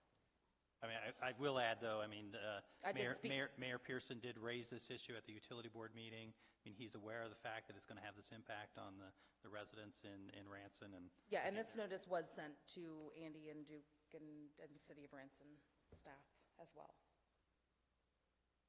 What is the average impact, the cost per, because most people use about the same amount of water, sewer. What is the impact for the average customer? Well, if you look at the spreadsheet that is in the packet, what we've tried to do is present just an example of the impact to minimum users and average users. So if you're interested in the average bill, you'd go down to the lower half of the spreadsheet and you'll see that, for instance, so it's page 35. impact, yes, to 37. Charlestown 37. on the sewer side would be approximately $1.50. For Ranson customers, for the addition of the water tax is 93 cents. The Ranson customer that were former PSD customers, it would be an additional $2.43. Because they weren't paying the water before? Is that what? That would be the sewer. So that would be a PSD customer that was in the city of Ranson limits. That was, that was not paying the sewer. I wonder why theirs is higher. Because, or were they paying the water as well, or is that a combination? Yes, of they're the two? paying the Yes, water as they well. were paying the water as well. That's That's the 243. Yes, yes. Yes, it's So the except for 93 plus. Except for our brethren in Ranson, the PSD people are getting screwed there. Getting hit twice because Ranson never collected the taxes. Pardon my French on that, by the way. Didn't know that was a French word. Funny backstory, but I'll tell you after the meeting. All right, so I hear basically we'll delay the implementation for a month, and we need to do more in terms of explaining the uses, I guess, kind of And by and where doing the money that, we goes can and the include uses. something in the mailing in the next. Yes, And I we think sure can that's in the key, March 'cause billing. God bless the websites, but no one's going to look at that. Yeah, well, plus, I mean, I think the key point that was made, I don't know if you made it or you made it, that people understand that these additional funds are going to their municipality for their services. I think we need to make that very clear. So I certainly don't want to create any impression that customers in Ranson were keeping their money, because we're not. And just so you know, Kristen, that is not on the agenda for tomorrow. And Kristen, Okay, thank what is the average water usage? I know you have the average bill, then you have the minimum bill, but how many thousands of gallons? Well, the minimum user is 2,000, so on average, it's roughly, let's say, 3,000, but it varies. So for because there's another issue that was raised as, I heard, 42, 45 cents per 1,000 gallons, so that's, $1.20 for an average bill? I'm not sure I understand your question. What? If you said 42 or 45 cents per 1,000 gallons. Yes. Mm-hmm. Yeah, that's roughly $1.20, $1.30, whatever the math is there. $1.26. $1.26. Thank you. Check out the So math that's- skills. Yeah. Yes. I see where you're going with that. That's why it That's why I was piqued my ask- attention. That's why I was asking. I've received quite a few phone calls on that issue, and I wanted to clarify it so that I can clarify I think it. what you're insinuating is this 2% tax is more than that hike, that proposed possible hike? No, I just wanted to have some correct information so that I can clarify the clarification that needs to be clarified when people call me. What's your phone number again, Mike? I think we're all clear on that. It's robocalled, so. Actually, I have if you want to listen to it, I have Oh, it here no, on I've heard it. I've heard it. All right, so next up, the utility briefing on our fire hydrant. Just before we move, can you, though, do some work to figure out if we could kind of lower rates to compensate, blah, blah, what that would look like financially? I recognize that it seems the clearest reason why you couldn't do that is because then CTUB would be taking a deficit, the city would be getting the municipal tax increase, and so just see what it looks like. Right, will do. Well, I mean, I think you are asking us later in the agenda, when we get to there, maybe you can bring that up again to refer the current tariff, because you're also having issues, as I said, when you take 3 operations and you merge them into one, there's going to be some issues like this that are going to come up. Hopefully, this is the worst one, but I'm not making that prediction. But, the other issue they're having with billing is they're dealing with 8 different tariff rates for different, districts. So it makes some sense to start looking at kind of rolling those into one maybe in some areas. So maybe there is something that we can do to give some of these groups that are being impacted by the utility tax some relief in that process. Sure. Just to streamline things, because right now billing's very complicated. And we would like it to be, I think they would like it to be much easier. The idea is that it would be easier, and I think that's a reason to look at the tariff rates altogether, because if we could get it down to maybe 4 different rates instead of. Yeah, well, you had basically, you presented a kind of a step-by-step process. There was no timeline per se. Right. To kind of start doing that, right? Yes, and I think the goal was to really take a look at that towards the end of this year, as far as. Middle of this year? I guess we will certainly take a look at it. Okay. No, I mean, I agree with Ann. It's got to be very complicated at this point. Yes, And and the again, whole just purpose maintaining was- consistency with those customers that have always been paying these taxes, and then looking at just again, the consistency is going to be key to make sure that Yeah, we're so applying those things fairly. eventually we got everybody's paying the same type of rates Yes. in the long run. Okay. So we're on to fire hydrants. Yes, so just a quick update pursuant to, I think, a recent request and some utility board updates that we had done. We did have 4 hydrant locations where we removed 4-inch hydrants within the city.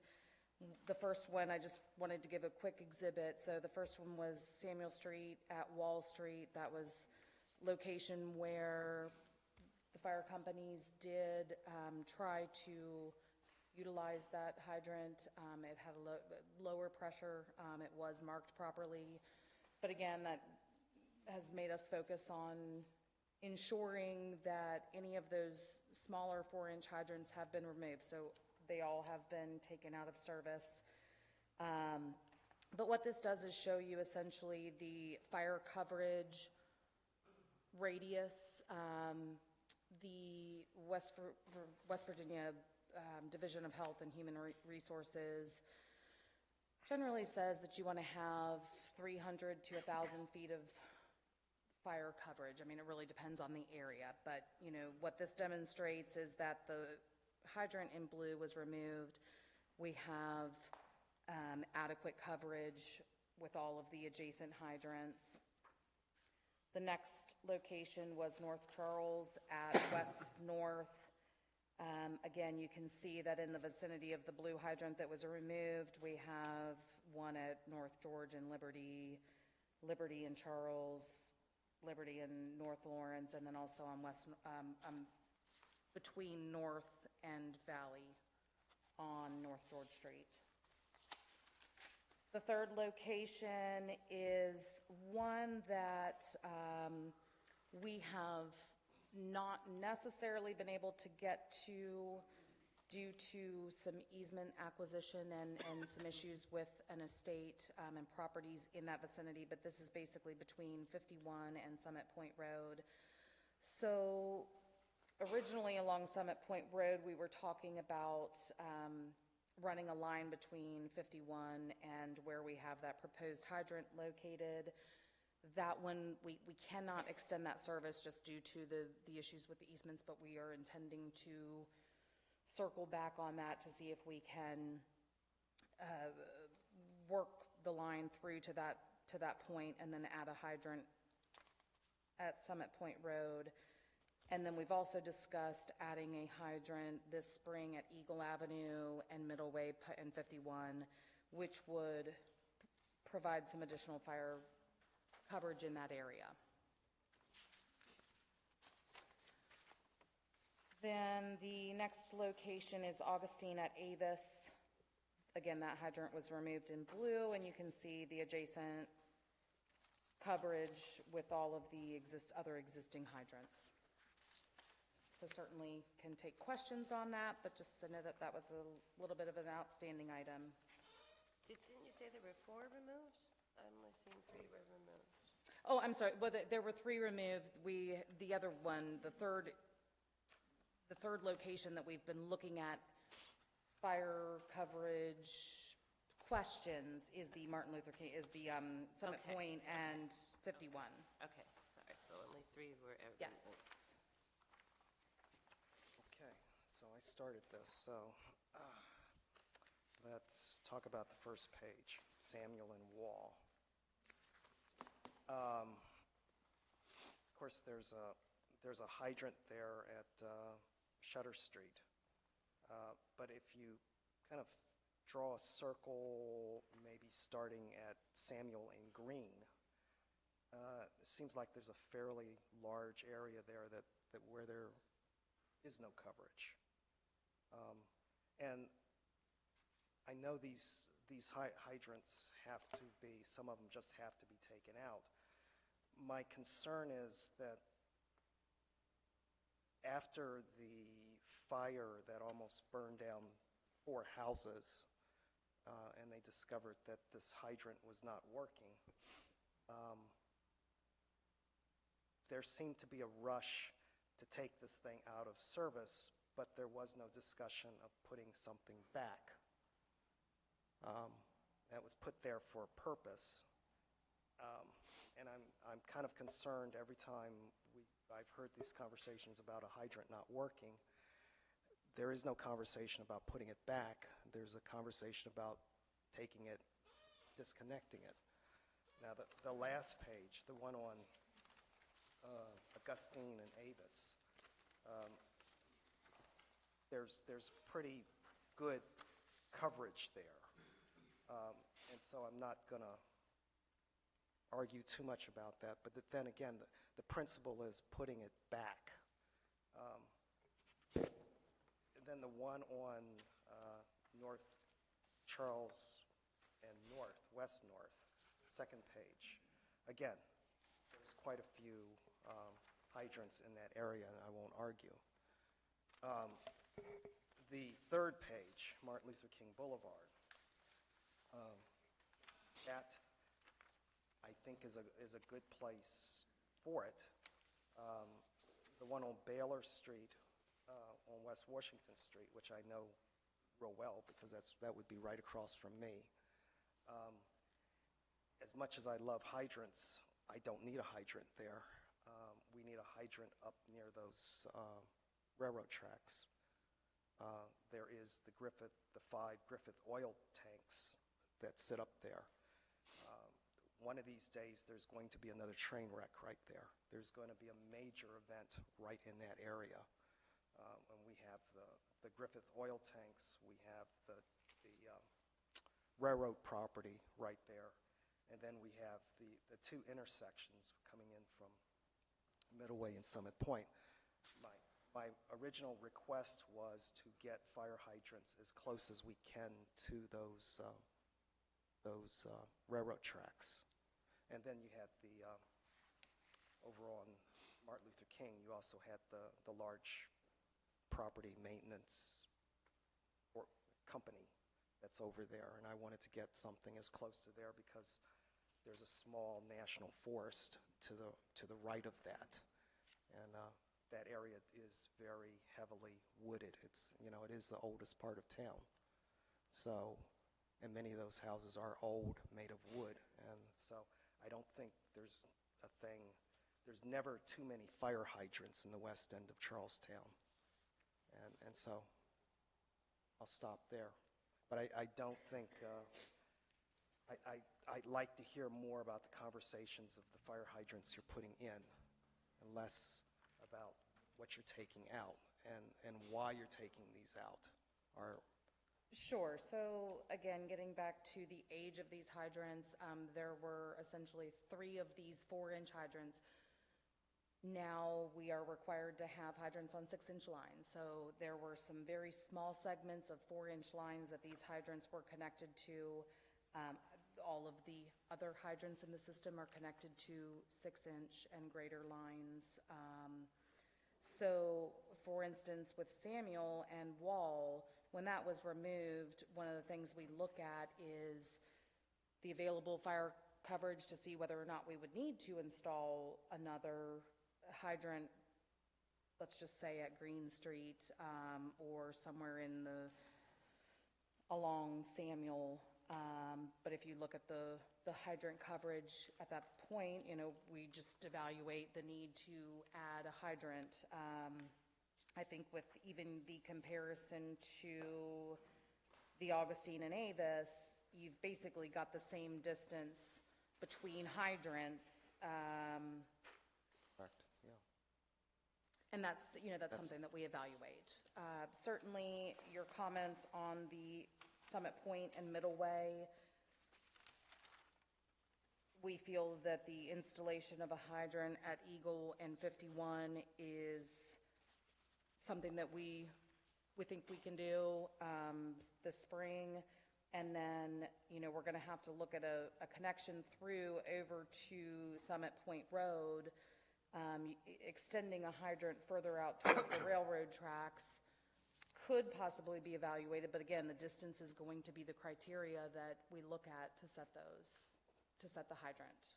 And the most practical location, obviously elevations, other site constraints, but we'll evaluate that. Sure. I mean, I know if you drive out the Summit Point Road, you drive across nearly Tuscaloosa Hills, and there's several fire hydrants sitting in the middle of those fields. I know the development of Huntfield was, I guess that was envisioned, but there are fire hydrants out in that part of the city, and it would be nice if we could get something. And over that railroad track, if I remember correctly, it's zoned, Seth still here? Zoned commercial? Across the railroad tracks over 51? No, over Summit Point, or same thing. Between Summit Point and 51, when you cross the railroad tracks, that farmland is zoned residential growth in the county with incremental development like Tuscaloosa. Something to think about for future development. Absolutely. All right, very good. No, but can you said you can't put new fire hydrants on 4-inch lines, but you can put fire hydrants on 6-inch lines. That's correct. Yeah, we're required to provide a minimum fire flow for a hydrant. So ideally, to meet those requirements, you need a larger line. And the lines that you have, let's say, at West Washington and Martin Luther King, there's a fire hydrant there, and that's a 6-inch line? I would have to double check our maps, but yes, it's at least a 6-inch line. Okay. Well, again,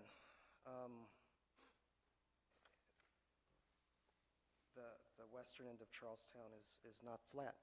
It is a hill. That's why they call it Potato Hill. It was cut out by the Evetts Run, which flows around it, and it is a hill. And so when you look at it from a particular map like this, everything looks flat, and everything looks like you can pull a hose to it very quickly. But if you get up there, you realize that a lot of it is on top of a hill. And so if you would look at that, Absolutely. But anywhere you can put a fire hydrant, I would appreciate consideration that it be looked at strongly in the east-west end of Charlestown, because we need more fire hydrants because we have older wooden houses. Sure. It's certainly not for lack of trying. We have spent many months trying to get the water line extended from 51 over to Summit Point Road, so we will certainly take that back up. When you're doing those assessments, I mean, you're engaging the local fire departments, right? Well, we do a lot of the analysis in-house with our water model.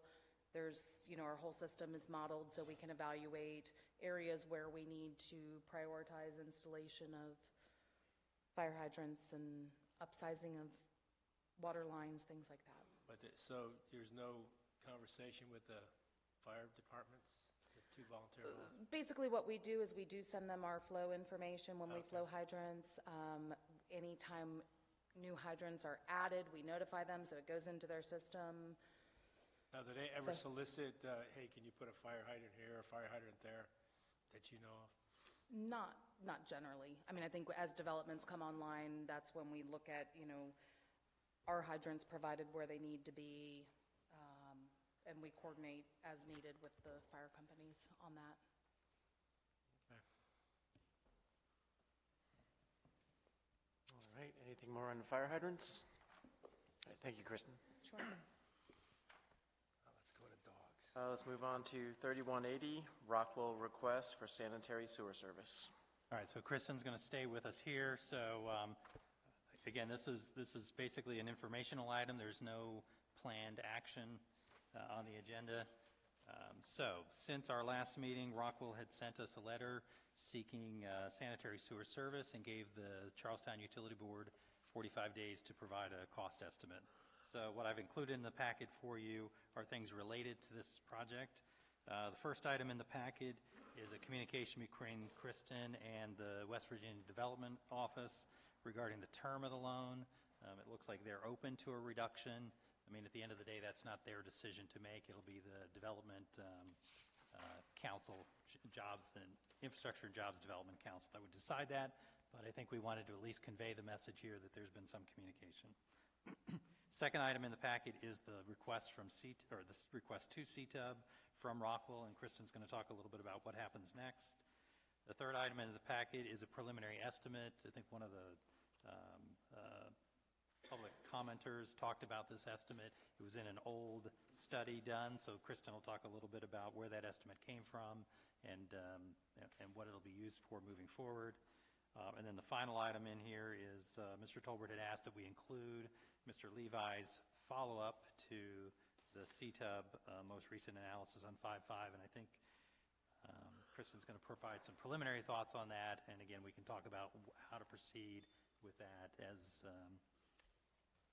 an action item maybe for the next meeting if we want to go in that direction. So with that, Kristen, maybe you want to start talking about the request and what it means.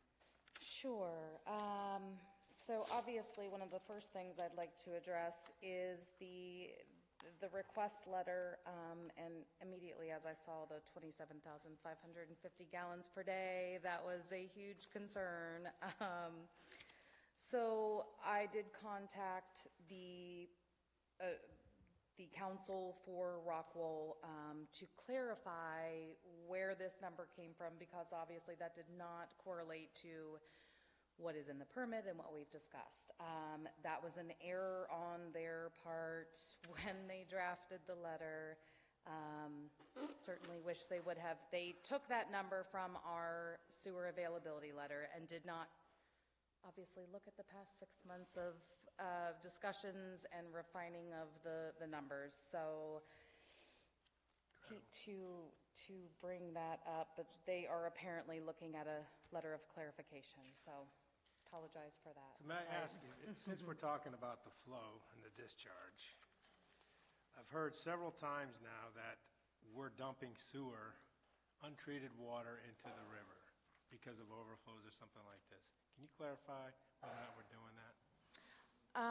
So within the past 7 months, or certainly since May of last year, we do have 2 lift stations out at Tuscaloosa where they have not been able to keep up. I'm not sure if that is what's being referenced, but that certainly we have within our permit an emergency bypass provision in the event that, we're either backing sewer up into people's homes or we are trying to deal with it in other ways.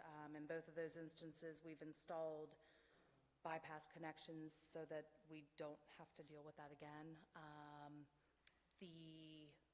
Deal with what again? Deal with releasing emergency flows. Okay, right. So that was a treatment that was a treatment facility in Tuscaloosa? They were lift stations, yes. Okay. Where is it back up to? You're releasing sewer where?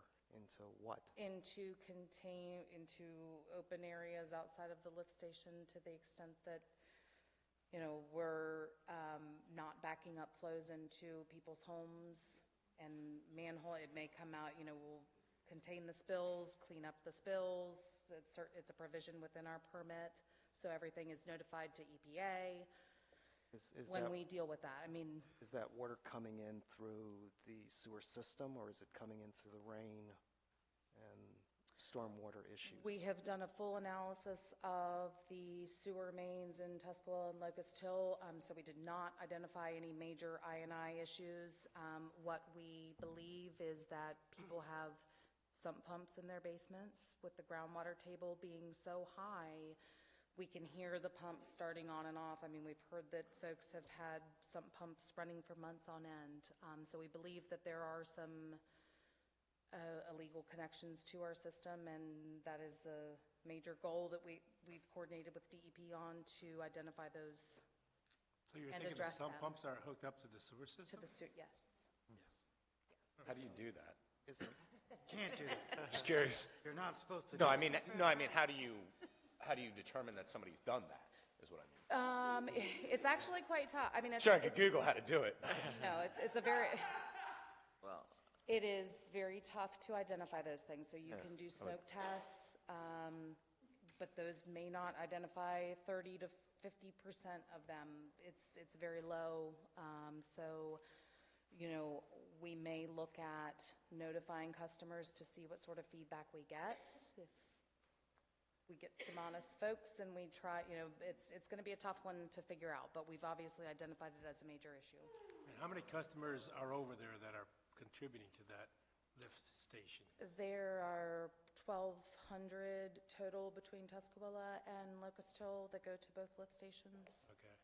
And so now you have a containment pond, is that what you're saying, for overflow?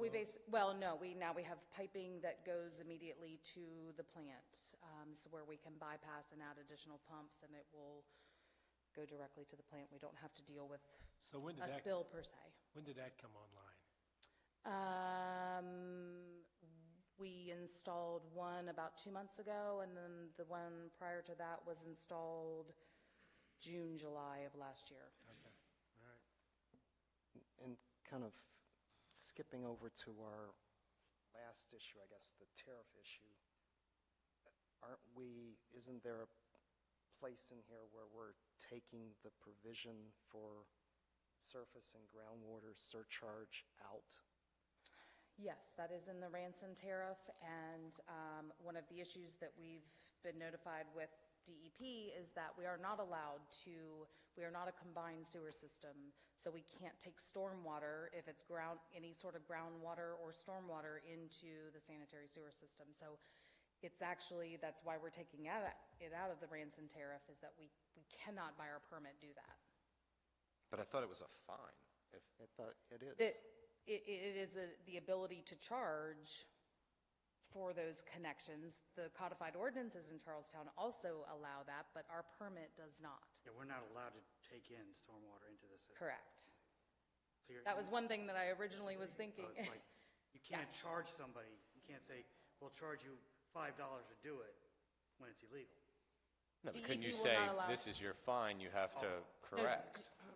We go and tell them to cease and desist, and then I guess we'd have Right. to sue. Is that the same process you're going to follow in Tuscarora Hills when the sump pumps come on and you discover those folks? If we're taking it out here, it's funny because this. We're working through that with DEP right now. So with our inspector trying to identify the proper process to get these connections off of our system, again, it was very clear in our permit, we cannot take any stormwater or groundwater into the sanitary sewer system. So we've got to come up with a plan. We have submitted that to DEP, and we're going to be working through that over the next several months. Basically identify people who are Yes, hooked yeah. up. It's funny. My very first house, my wife and I, even before kids, man, it was a wonderful time. Anyway, we had water leaking in our basement, and we thought, hey, we got a broken water line. And they were able to test the water and find out, oh, do you have some problems? Number one, you are collecting groundwater. Our sump pump was going into, basically a sewer system. And that was here's a nice little 60-day notice, that you're gonna have to fix. So there are ways of determining it, and it is widespread. It does happen, but yeah, it's Right. I've been reaching out with Berkeley County to see how they've addressed these issues, certainly talking with some of the other regulatory agencies that we work with, just to see how best to deal with this issue. Essentially, these were illegally hooked up and they don't meet building code. That's essentially what it comes down to. It's illogical to me. Why would you want to do that even? Because the water table's so high, if you're pumping out in the area, the water table is so high.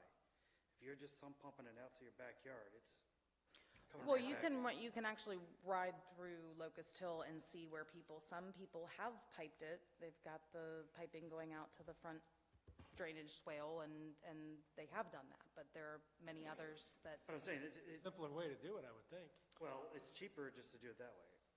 hook it to the sewer system, because you don't have to worry about water sitting on your foundation, because it's going far, far away from you. It's going somewhere, yeah. It's going very far away from you. But if we could, So with all due respect to all the wonderful gentlemen and your questions, can we kind of get back to the order of going through what's here? Absolutely, thank you. The So we- glaring mistake in the letter from Yes, Rockwell. which immediately reached out to clarify what we knew on our end. When does the clock start? Does the clock start here, or does the clock start when they fix it and give us a new letter? That is an interesting question, and I don't know the answer to that. I would venture to say that with a revised clarification letter, that clock may restart, but we'll have to, I don't know the answer to that. You can add that to your list. So with this, 30 days? It's 45. 5 days, so that would put us basically needing to provide a cost estimate on March 8th, I believe. Is that are they taking that from 5.5, or are they just making up their own number? What? The 45 days? That is in 5.5. Okay. Yes. So we need to provide that cost estimate. We will be discussing that at the board meeting next week. And I had sent over to Daryl the original cost estimate, or the original design report, portions of the report that identified several options when they initially started going through the design. So in that was option 1, which was only for design for Roxel use only. It included 1 public pump station, basically at the Jefferson Orchards property, and the cost estimate was included in that. Now, clearly, a lot of time has passed, the design has been done, utilizing another option, and we are going to have to go through and have Hatch-Chester refine this to determine, for instance, maybe there are things with the other design that we have that they could utilize. So this will absolutely need to be refined. I just wanted to include it so that council knew that there was this option evaluated at some point in time. So this was back likely in fall of 2017 into January of last year, yes. so in the packet on page 38, the item, it says, this estimate was completed, next to the last sentence, this estimate was completed during the earlier design phase of the project and will require an update to respond to Rockwell's request to CTUB for the current cost estimate. Yes. And that's this document, the design report Yes. package. Okay. Yes. And from that, there was developed read from the paper, a 42-cent increase for every 1,000 gallons used by the city sewer services. I keep going back to this 45 and 42, but based on the analysis that was done in this older report that you now have to go back and redo, that is where the 42-cent per 1,000 gallon number came from? I'm not sure that those two items, they're not connected? Not connected when we're talking about option 1 and evaluating 5.5, the analysis that we've done to demonstrate the rate impact is based on the project as currently designed. So this doesn't tie to this option 1 that we're talking about right now. Because this option 1 is just for Rockwell's Yes. capacity, not for any other development out there. Correct.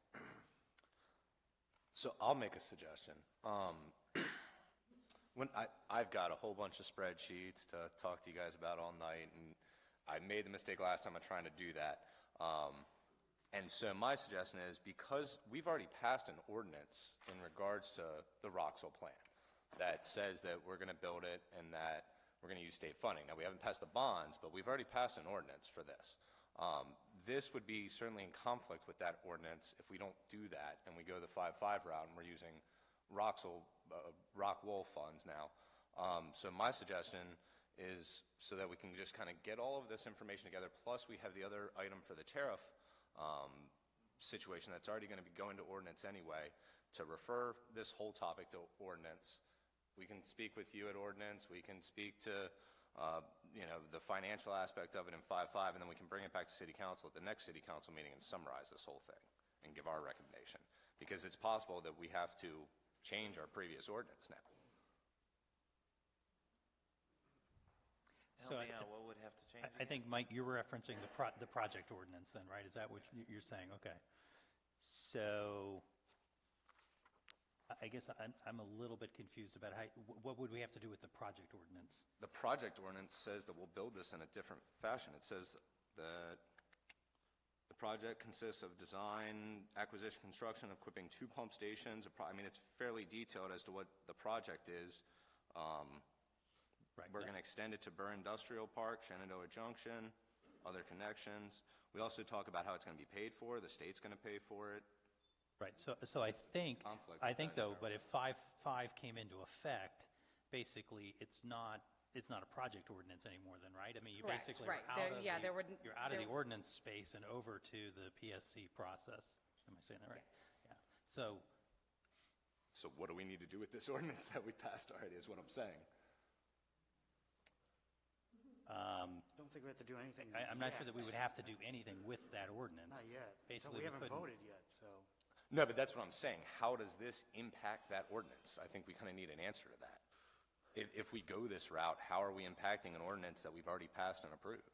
I think, I mean, But that ordinance is conditioned upon financing and Correct. being in place. It's conditioned on us voting for the. Right, and if we didn't approve the financing, then the project ordinance wouldn't move forward.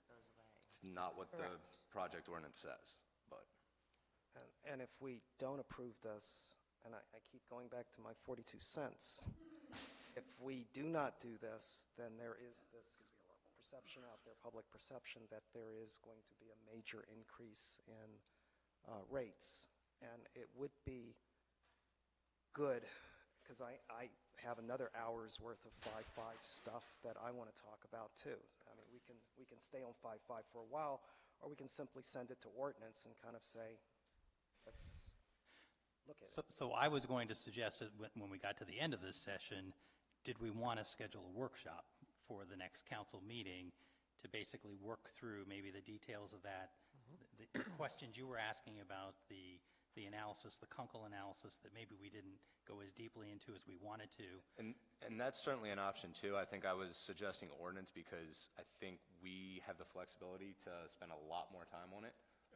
I don't see if, maybe Councilman Trainer doesn't, but I just don't see us wrapping our heads around that in an hour before a city council meeting, unless we want to schedule the workshop for like 3 or 4. But again, just help me. I think I'm almost there. I'm not quite. I'm trying to save you time. But it wouldn't need to be addressed unless the bond is not supported. Is that correct? Well, I mean, do they want the bond anymore? I mean, they're requesting 5-5 sewer service from us now. Well, but I think they're just doing that. They're putting in they're their covering Plan their B. bases. Their Plan B. They still want the bond. I mean, they didn't call it Plan B. They said, hey, this is what we want. yeah, because they know they have Haven't 45 called days. CTUB if and they- said, we want this instead. That still has great, And they're in the 45-day. That's why I asked about the clock as well. Yeah, it'd be after the vote. Scheduled vote. 5 days would be, yeah. that still has rate impact upon us. And if it's going to impact us with rates, then we need to review that. That's if we don't support the sewer bond. But how do you feel we haven't already done that? That's, I guess, my question is, what gems of information are you both holding on to that, I'm is not holding- going to change what we've already been told and presented about 5-5 and how that will work? Well, What more is Oh, there? certainly. I think there's a ton more there. Yeah. The financing of it. Well, then let's do the workshop, guys, because we got to get to the bottom end of that. I don't. I guess the purpose of sending it to ordinance was to summarize all of it, ask our questions of the utility. Obviously, me and Councilman Tolbert have the most in regards to the financing. I think we all have equal skin in this game, and we all need to be at the table to talk about this. Sorry, I absolutely think so. I don't see the point of sending it to ordinance. I'm okay if you want to do a workshop, but I feel like we need to define what the issues are that you want to get into. You're obviously not, we've been presented by our utility board and our utility staff with information about how 5.5 will work. Obviously, the 42-cent rate increase that they're telling us is a possibility, a real possibility, or at least a risk. We know that's out there. You want to know, you're not agreeing with their numbers, you're not agreeing with certain aspects of it, let's get it out. Let's hash it, let's do it, let's get it done and move on, or find out what the end of the day. I just don't know how many more times we can go down the same roads. I feel like we're doing that again tonight. I mean, we had a very comprehensive memo come from the utility board last time. You went into a lot of detail with Kunkel about certain aspects of the numbers that you didn't agree with. We came to the conclusion that we should probably go back to the state and look at, it's that 23 to 25 years. Good things have happened. But would you also agree that at every single council meeting, some bit of information, important aspect of information has changed since the previous city council meeting? I think there have been a lot of mistakes along the way, absolutely. And I mean, again, the end user of this line don't help themselves when they send a letter requesting 5.5 to the utility board and put the wrong flow in it. But, these things happen. People make mistakes. It's not a particularly good one given the climate, but I'm fine. Let's hash it out.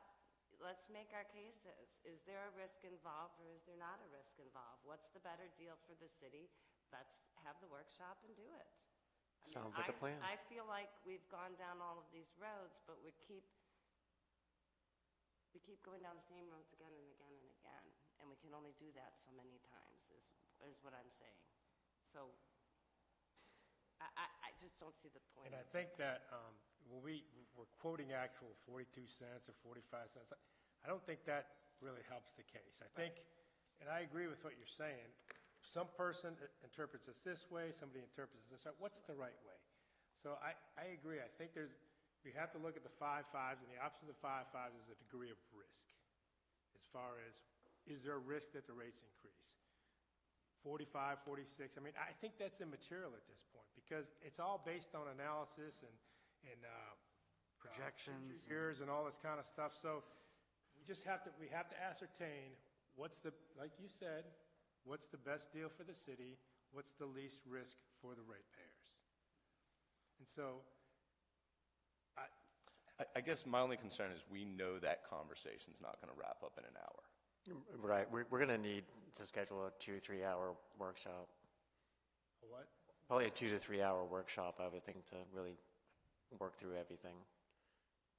If we're going to do that, we're going to do it sooner than later, because, I mean, the clock is ticking here. Right, so maybe getting to Council Member Panessa's point then, let's just, to clarify the point. I do think there's a question out there of, and I think, Ann, you had said, what is the better deal? And Councilman Brittingham, I think, had asked for maybe a longer-term side-by-side analysis that shows after the 10-year burns off, what's the return to the city. That maybe that could be something we should go through a little bit more at the workshop. The other hard part of this is that we don't really know. I mean, Rockwell has options, so until we get to what 5.5 looks like, we don't know what 5.5 looks like. We really don't know. So let me give you an example. Let me give you an example. You said, what are we looking for that isn't there? For example, John Kunkel's analysis took us out to year 11. Projections. That's where Councilman Tolbert's 42 cents is coming from, and that the public, a certain segment of the public, latched onto, created robocalls. They've been calling them nonstop because our CTUB put out this 42-cent increase after 11 years. Why was 11 years used for that analysis? The repayment term, or maybe Kristen, why was 11 years used? Essentially, that's the time period of the impact for the utility. But it's not. You have a repayment term at the top of 15 years. 11 years is the first year. Year 11 is the first year. The timeline continues on where we there start to are go into a reimbursements. positive aspect, correct?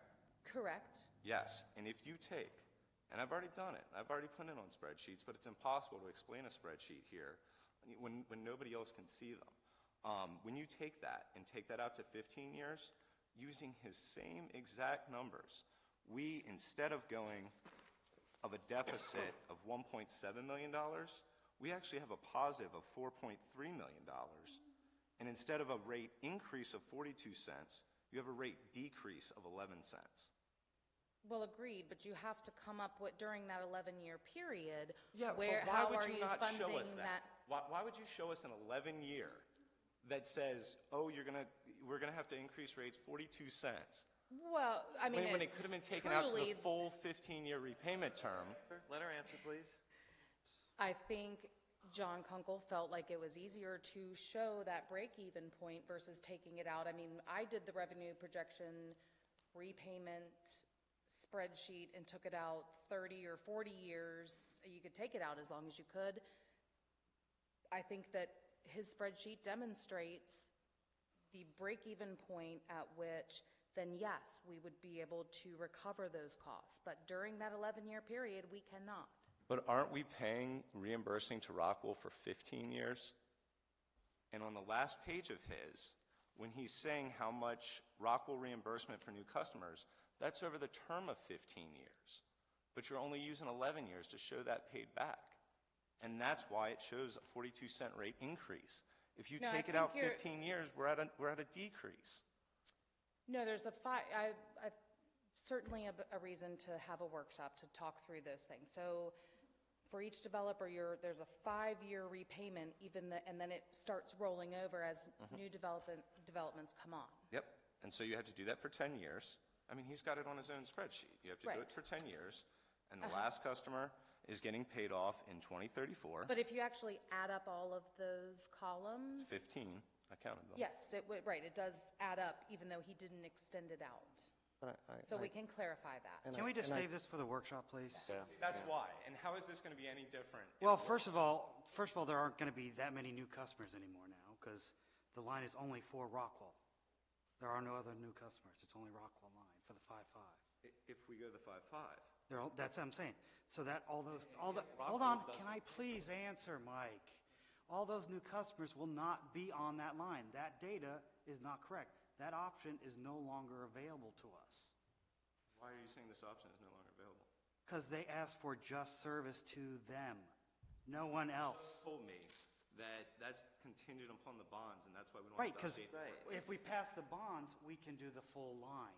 If we can't pass the bonds, hold on.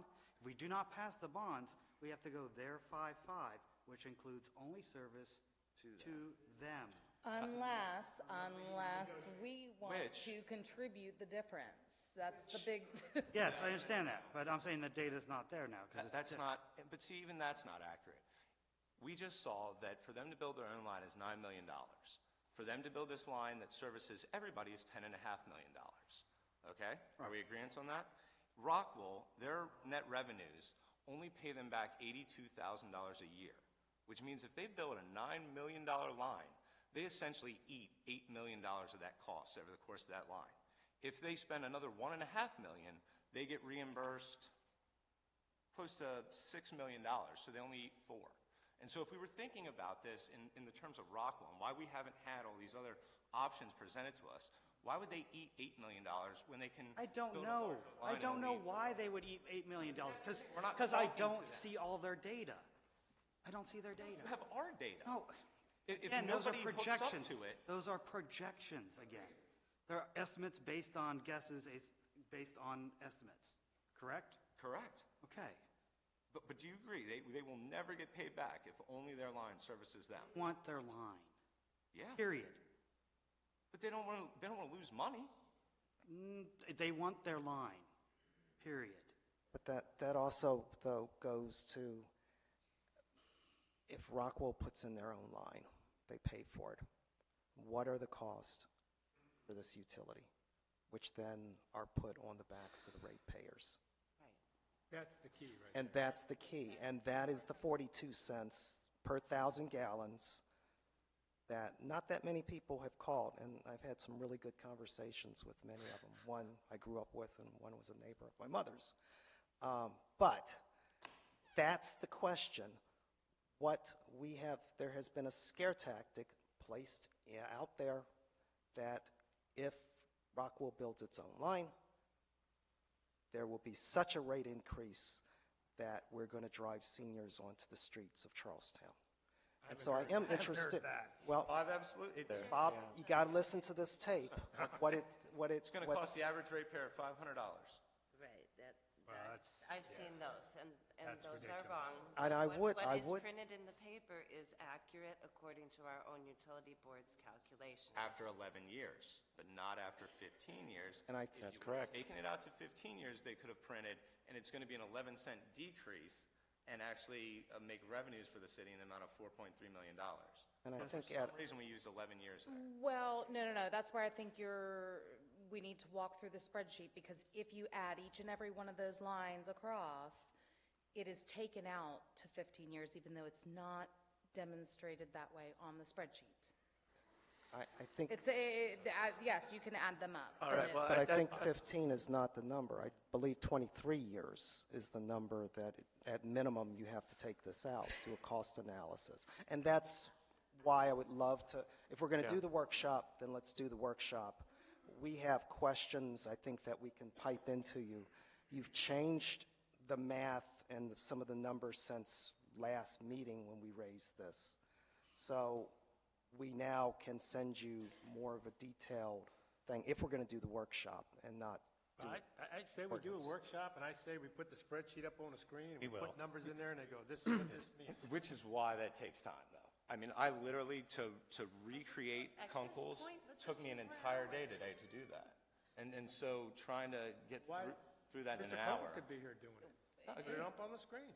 And I think out of all fairness to John Kunkel and to the utility board staff, I think we need to have these questions in writing. It would be helpful to have an agenda so we can stay on topic. I'm with you on that, and I'm also saying if you guys have your spreadsheets and things, put them in the packet, give us a chance to look at them and digest them so that we can come in and better understand instead of, electronic copies, too. give us copies of it in advance so we can see what it is that you're seeing that perhaps we're not seeing. If your question is why wasn't it carried out to 15 years, we can respond to that. All right, well, let's get the meeting scheduled. I don't think you we're gonna need 2 responded to to 3 Mr. hours. Levi's. Actually, yes, we did respond. I do have written comments on this. I can present those, hand those out. Tonight. No, I was not prepared to present or respond to those tonight. If council could review our responses, and then again, if you have further questions, specific questions, happy to answer those. Right, so I'll get that out to the members, so you've got a chance to review that. We'll make that a part of the agenda for the workshop. And I think if you've got our spreadsheet and you want to share it with me, I'll make sure that I get that in the packet as well. Again, if you've got questions, send them to me so I can try to get as much of an agenda together as I possibly can. So do we want to set it for 5? So it's 2 hours before the council meeting? So 5 on the... We do it on another night and not on the council meeting night. I think We that's only a good have idea. one more before the scheduled vote on May 4th. Let's do this sometime in between now and the next meeting, if we could possibly come up with a date that the 9 of us can be here. We do next Monday? I can't be here Monday. Next Tuesday? So it begins. Well, Tuesday we'll be doing the... Wednesday. Wednesday's utility 12, board meeting. What if it 10? Give me actual dates. Wednesday night is the utility board meeting? Utility board meeting is next Wednesday, Right, correct? plus the Here municipal. Tuesday, Which Tuesday? This Tuesday or the 12th? the 12th. Next week, we need time to.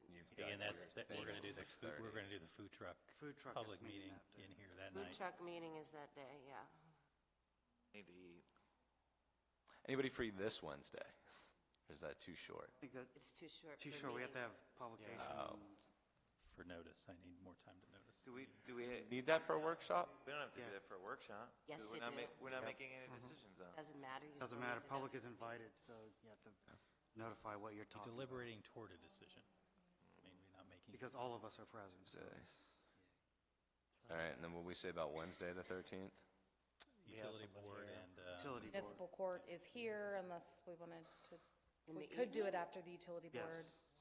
Yeah, they're here. But, in the but, The here- yeah, municipal we court. wouldn't be able to use the space. I'm also free on the weekend.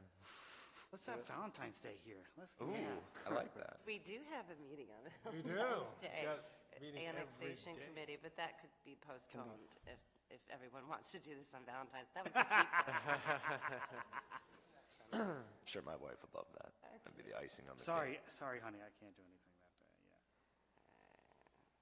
yeah. So we're back to, crap. Well, Monday sounds like it works for everybody, but Councilman Trainer, maybe, I mean, do we want to? I mean, I don't have to be here, I don't guess, but there's no way I can be here on Monday. I'll be driving from Alabama. Well, I mean, we'll.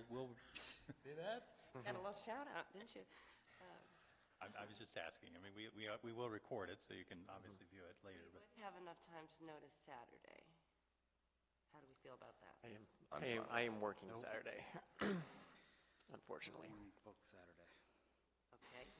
Well, I say we do it Monday the 11th, and then Bob, if you have questions that you want answered, and if needed, I'm we can get open you all the Saturday, information. too. I would love to get this over with, and I would sacrifice a Saturday to do it. I can't Saturday. Same, can't What, say. you said Monday, right? Monday, let's do Monday the 11th. And At what time? 7 then, or? I'd rather do it Friday early. night? 6, 5, HLC is What's Monday that? night on the 7th, or the 11th, I mean. Jeez. 7th. Oh, that's right. I'll be here. Well, We could do Okay, 5 so o'clock. apparently 9 people can't find a time to get together. What's going on Tuesday? Why can't we do it Tuesday? food truck. The public meeting for the food All right, truck well, policy. can we move the food truck meeting? If Tuesday works for everybody, I think this is more important right now. We're not having a rush of food trucks. We can do that. That We will sounds do good. that, Okay. Sure. February 12th February 12th. at, No food You're truck. coming here, The earlier the better for me. yeah, can everybody do 5? yeah. 5? 5 p.m. All right. We will. Some Thank more you. quality time with my favorite folks. Daryl, you'll send Kristen's package out so that we can update our Yes. questions. Yes. I will get that out tomorrow. Have to talk Do you just about want me to this send it to you anymore. digitally, Yeah. or? Send it to me digitally, and I'll get it out to the Hey, members. one question, if you can, for the workshop. Was there state or federal money for the Flowing Springs project? Was there? Yeah. Yes, okay, yeah, do you want Yeah. details on No, that? yeah, at the workshop, you can present it at the workshop, or give it to me, that'd be fine. Thank you. Thank you, Kristen. Right, thank you. All right. Let's move on to appointments to boards and commissions. We have 3135, Planning Commission appointment. All right, let's see here. 3135. And you have right, so- letters from Ryan Hutcherson. Yes. So we have one position, and we have one applicant. Mr. Hutcherson is currently serving on the Planning Commission and is And he's seeking- currently present, too, just so everyone. Where's Mr. Hutchinson? Oh, okay. Yeah, but come on up if you'd like to say a few words.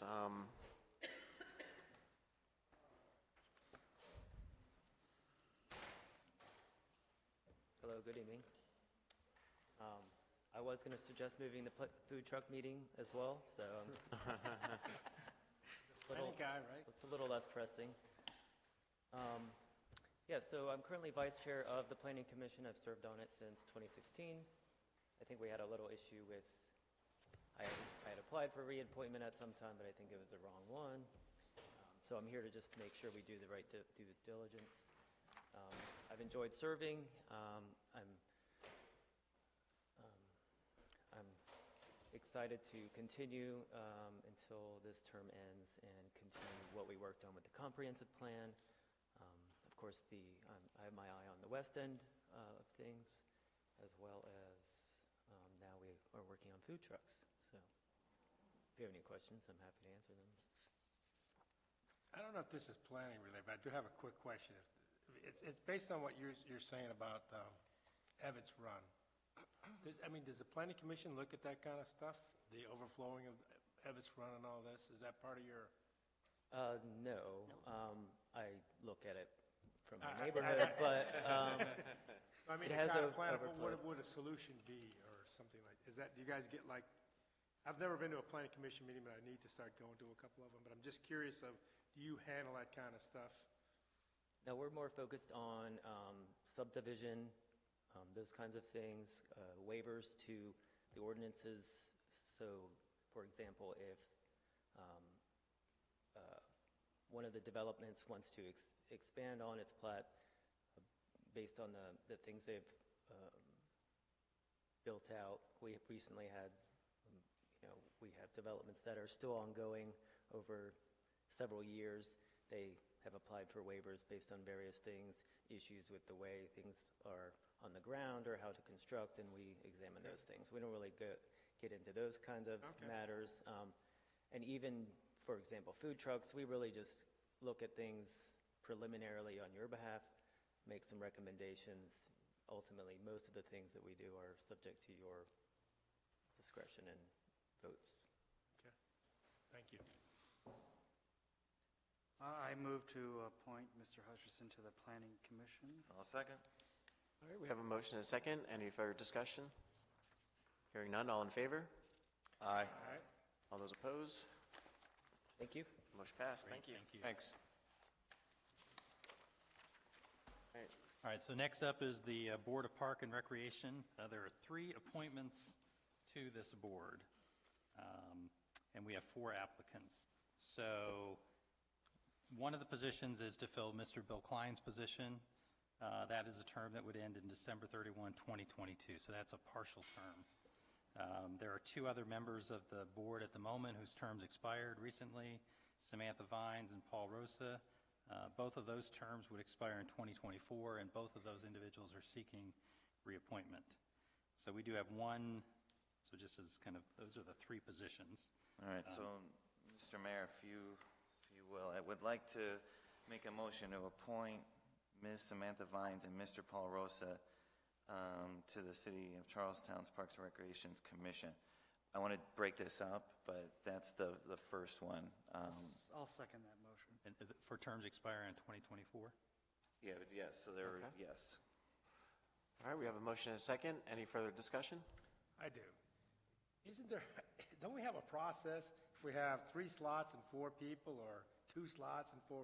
Isn't there a process of how we can vote on this? Is this, you know what I'm saying? Because the last time we did this, it was just like the next person was up, we voted for, and then the other person, all the slots were filled. So I'm just, isn't there some kind of a process that we can have that, like, we all vote on a ballot or something like that, or the 4, you know what I'm saying? We have 4, basically 4. Okay, whoever gets the majority. Mhm. Yeah, we have 4 candidates, we have 3 slots.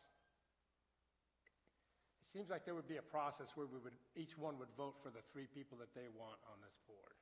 Well, okay, so, all right, so I'll explain basically the reason behind my motion.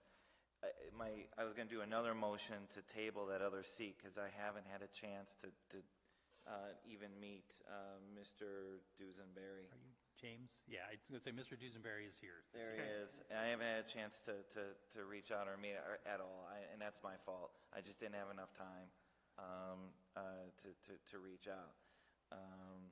But, however, as you're aware, I chair Parks and Rec Commission, and Ms. Vines and Mr. Rosa have basically been invaluable resources to that commission. Otherwise, I wouldn't have done this in this particular way. We didn't have 4 strangers. I don't want to say strangers, 4 new individuals. We had 2 individuals that we all have appointed to this board previously. And that's why I'm sort of hammering on this particular motion for these 2 particular seats. Todd, my partner in crime, do you have anything else to help me out with this? Or? So we've been working with these guys for a while now. They're great, and I mean, yeah.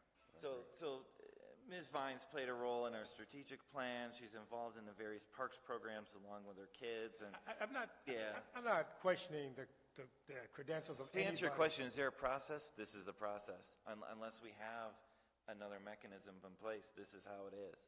You know, we try to find people as best we can, and you And know. we have a unique situation. We have more candidates from slots, which is a good thing, I think. It's very awkward the way we're doing this. That's all I'm saying. Yeah. I'm not sure how else would you do it. I believe we've actually discussed this many times before, and I don't think we have ever come up with a solution. Yeah. I mean, it depends. I've certainly seen the county commission do it that way many times, where they will just, you will Do a vote ballot? 3 times, no, they don't do a ballot, it's an open voice vote, but, you announce each candidate's name and you raise your hand for 3 and hopefully not 4, because I've seen that happen too, they do it by mistake. But, you certainly can we certainly can do it that way. We've never followed any particular process in my 12 years. Sometimes it's been something like this, sometimes it's one person, sometimes we can't get the one person, or someone wants more applicants, or, there's a lot of things. I know. So,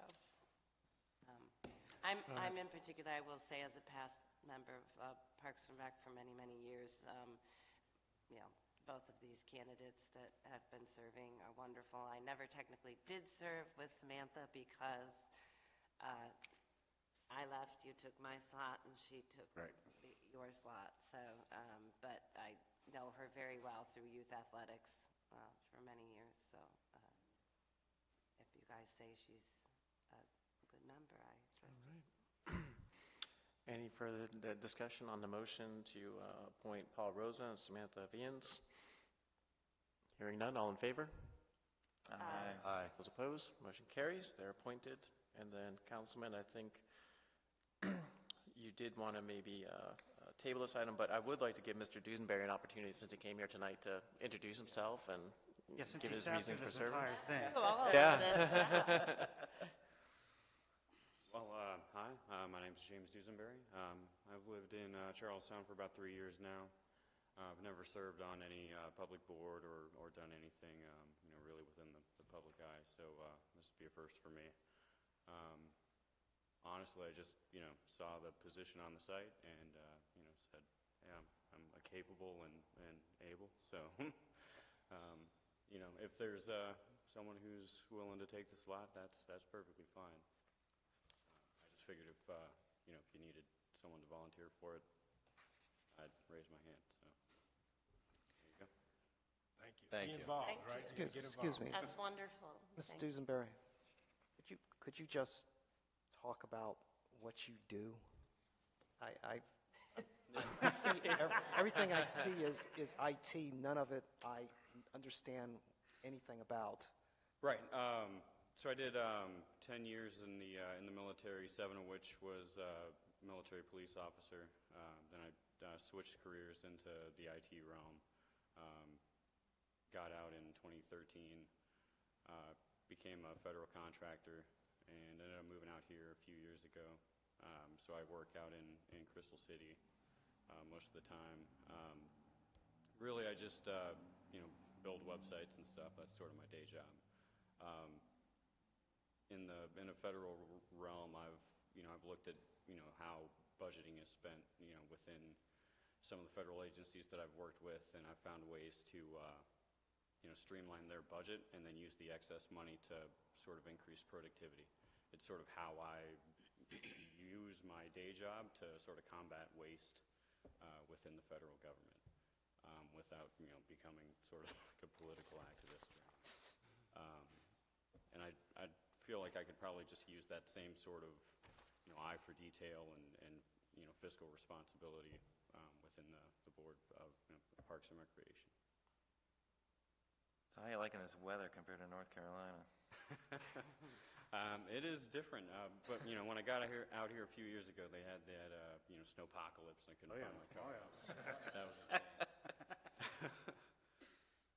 All right. Hey. What's that? It's a nice day today. Yeah. Oh, gosh, yes. Yeah, beautiful spring day, wasn't it? Damn shame I had to work. Ran 4 miles today. Anybody else? All right. Well, thank you. So the other applicant, maybe just to hear, I mean, Mr. Hutcherson, you had submitted yours late. I think maybe you thought we didn't have a full set of applicants, and I think we're throwing your name in to help. My concern was 3 applicants, or 3 openings. I was worried you might not have a quorum. I applied. I did review his application and was prepared to withdraw my application so he could serve. Thank you. I'd make a motion to appoint Mr., I'm going to butcher it unless I go back to it, Dusenberry. I was going to say Dunsonberry. I'm sure he's heard that before. No problem, Yeah. Mr. Birmingham. Yeah, I get a lot of different ones. I second that motion. A motion and a second. Any further discussion? He does live in a shady neighborhood, though. He does live, I heard one of his neighbors is really bad. Ugh. All right, all in favor? Aye. Opposed? Motion carries. Could Welcome we, to though, Parks and Rec. Could we, though, maybe take a look at, get some staff recommendations for a better process? I'm with Councilman Trainer. It is very awkward when these come up, and it's, especially when people don't show up here for the questioning. I think we've come to expect that, and then when they do, we don't have very good questions for them. So I appreciate you both Especially coming at this evening. 9:30. Hey, we get punchy after 9. And, I don't like the idea that they have to sit through a, 3-hour meeting and then we go, oh, we're not prepared. So maybe we could come up with some recommendations how we could make this a little bit less painful for everybody. All right, will do. All right. Thank you. So we're not done appointing people yet. We have 3137, Board of Zoning Appeals appointment. Okay, well, this should be an easy one, right? 2 people, 2 slots, no other applicants, 1 already serving, 1 previous member who is applying again. So I'm going to go out on a limb and make a motion that we appoint Locke Wysong and Kevin Long to the Board of Zoning Appeals. It's the same term? Yes. Same term. Second. We have a motion and a second. Further discussion? Hearing none. All in favor? Aye. Opposed? Motion carries. All right, let's move on to 3185, bills for approval. I'll move You skipped. Oh, I'm sorry. I'm trying to get out of here. 3188, referral to ordinance, sewer and water tariffs. Well, so much for our ordinance thing. Plus, I think you told them the wrong day. The next city council meeting's on Tuesday, right? Correct. Yeah, so our ordinance will be Wednesday. Right, we will have to find a date to have the ordinance committee meet, because we had canceled out the February meeting to accommodate the finance committee. So if this gets referred, we'll have to work to find a date.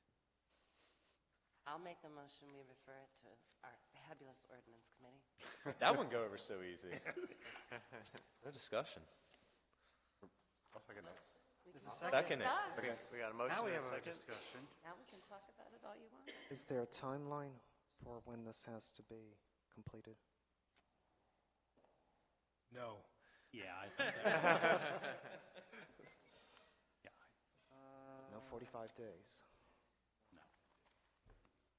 I don't think there was one. No, sooner is better than later, but we need to make sure the ordinance committee is comfortable with what comes out, so. Sorry about that, Mr. Chairman. I think we'll all call each other tomorrow probably and figure out when is the best time for us to meet and kind of, and Get it can we just started. do a conference?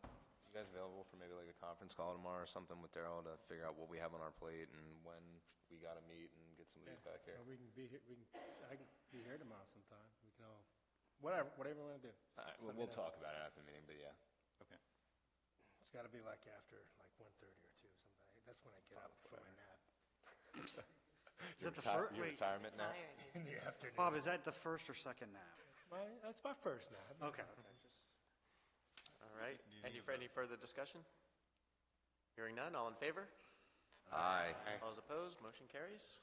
All right. Now we'll move on to 3185, bills for approval. And I'll second. We have motion and second. Any discussion? Hearing none. All in favor? Aye. All those opposed? Motion carries. Just before you do the adjournment, I just wanted to point out that we got the transcript of the public hearing on December the 10th. meant it's headed to Commonwealth of Pennsylvania. Correct. So I called the company up and I said, I was going to say Whiskey Tango Foxtrot, but I was like, how come it says Pennsylvania? And they are out of Pennsylvania. And the lady that I talked to said, ooh, that is, we'll go ahead and send out a corrected cover sheet. I don't know if anybody ever talked to him. But I just thought it was interesting just for information that the DEP didn't catch that, because DEP forwarded to us and it says Commonwealth of Pennsylvania. Oh, there's typos and all that kind of There stuff. was a It's massive. been Well, that's a pointed out pretty to big us one. that there's some really bad ones. Well, and Rockwell's name is spelled wrong every single time. Mr. Birmingham over here. Mr. Birmingham. Yes, I saw just that. wanted to point I that did out see that- that one. I was like, They wow. called the lady, and they're supposedly that outfit, Sergeant's Corp accounting system is going to correct at least the title page. Very good. But that's what happens when you go with the lowest bidder. those Yeah. things. I think they've gotten a lot of complaints about that. I think the general feeling was that how important was this document to them? It's not even any answers, it's just as public comment. And so I think they have sent out a corrected one at this point, to the DEP at least. All right. Can we get a motion to get out of here? So moved. All right, all in favor? Aye. Aye. Adjourned.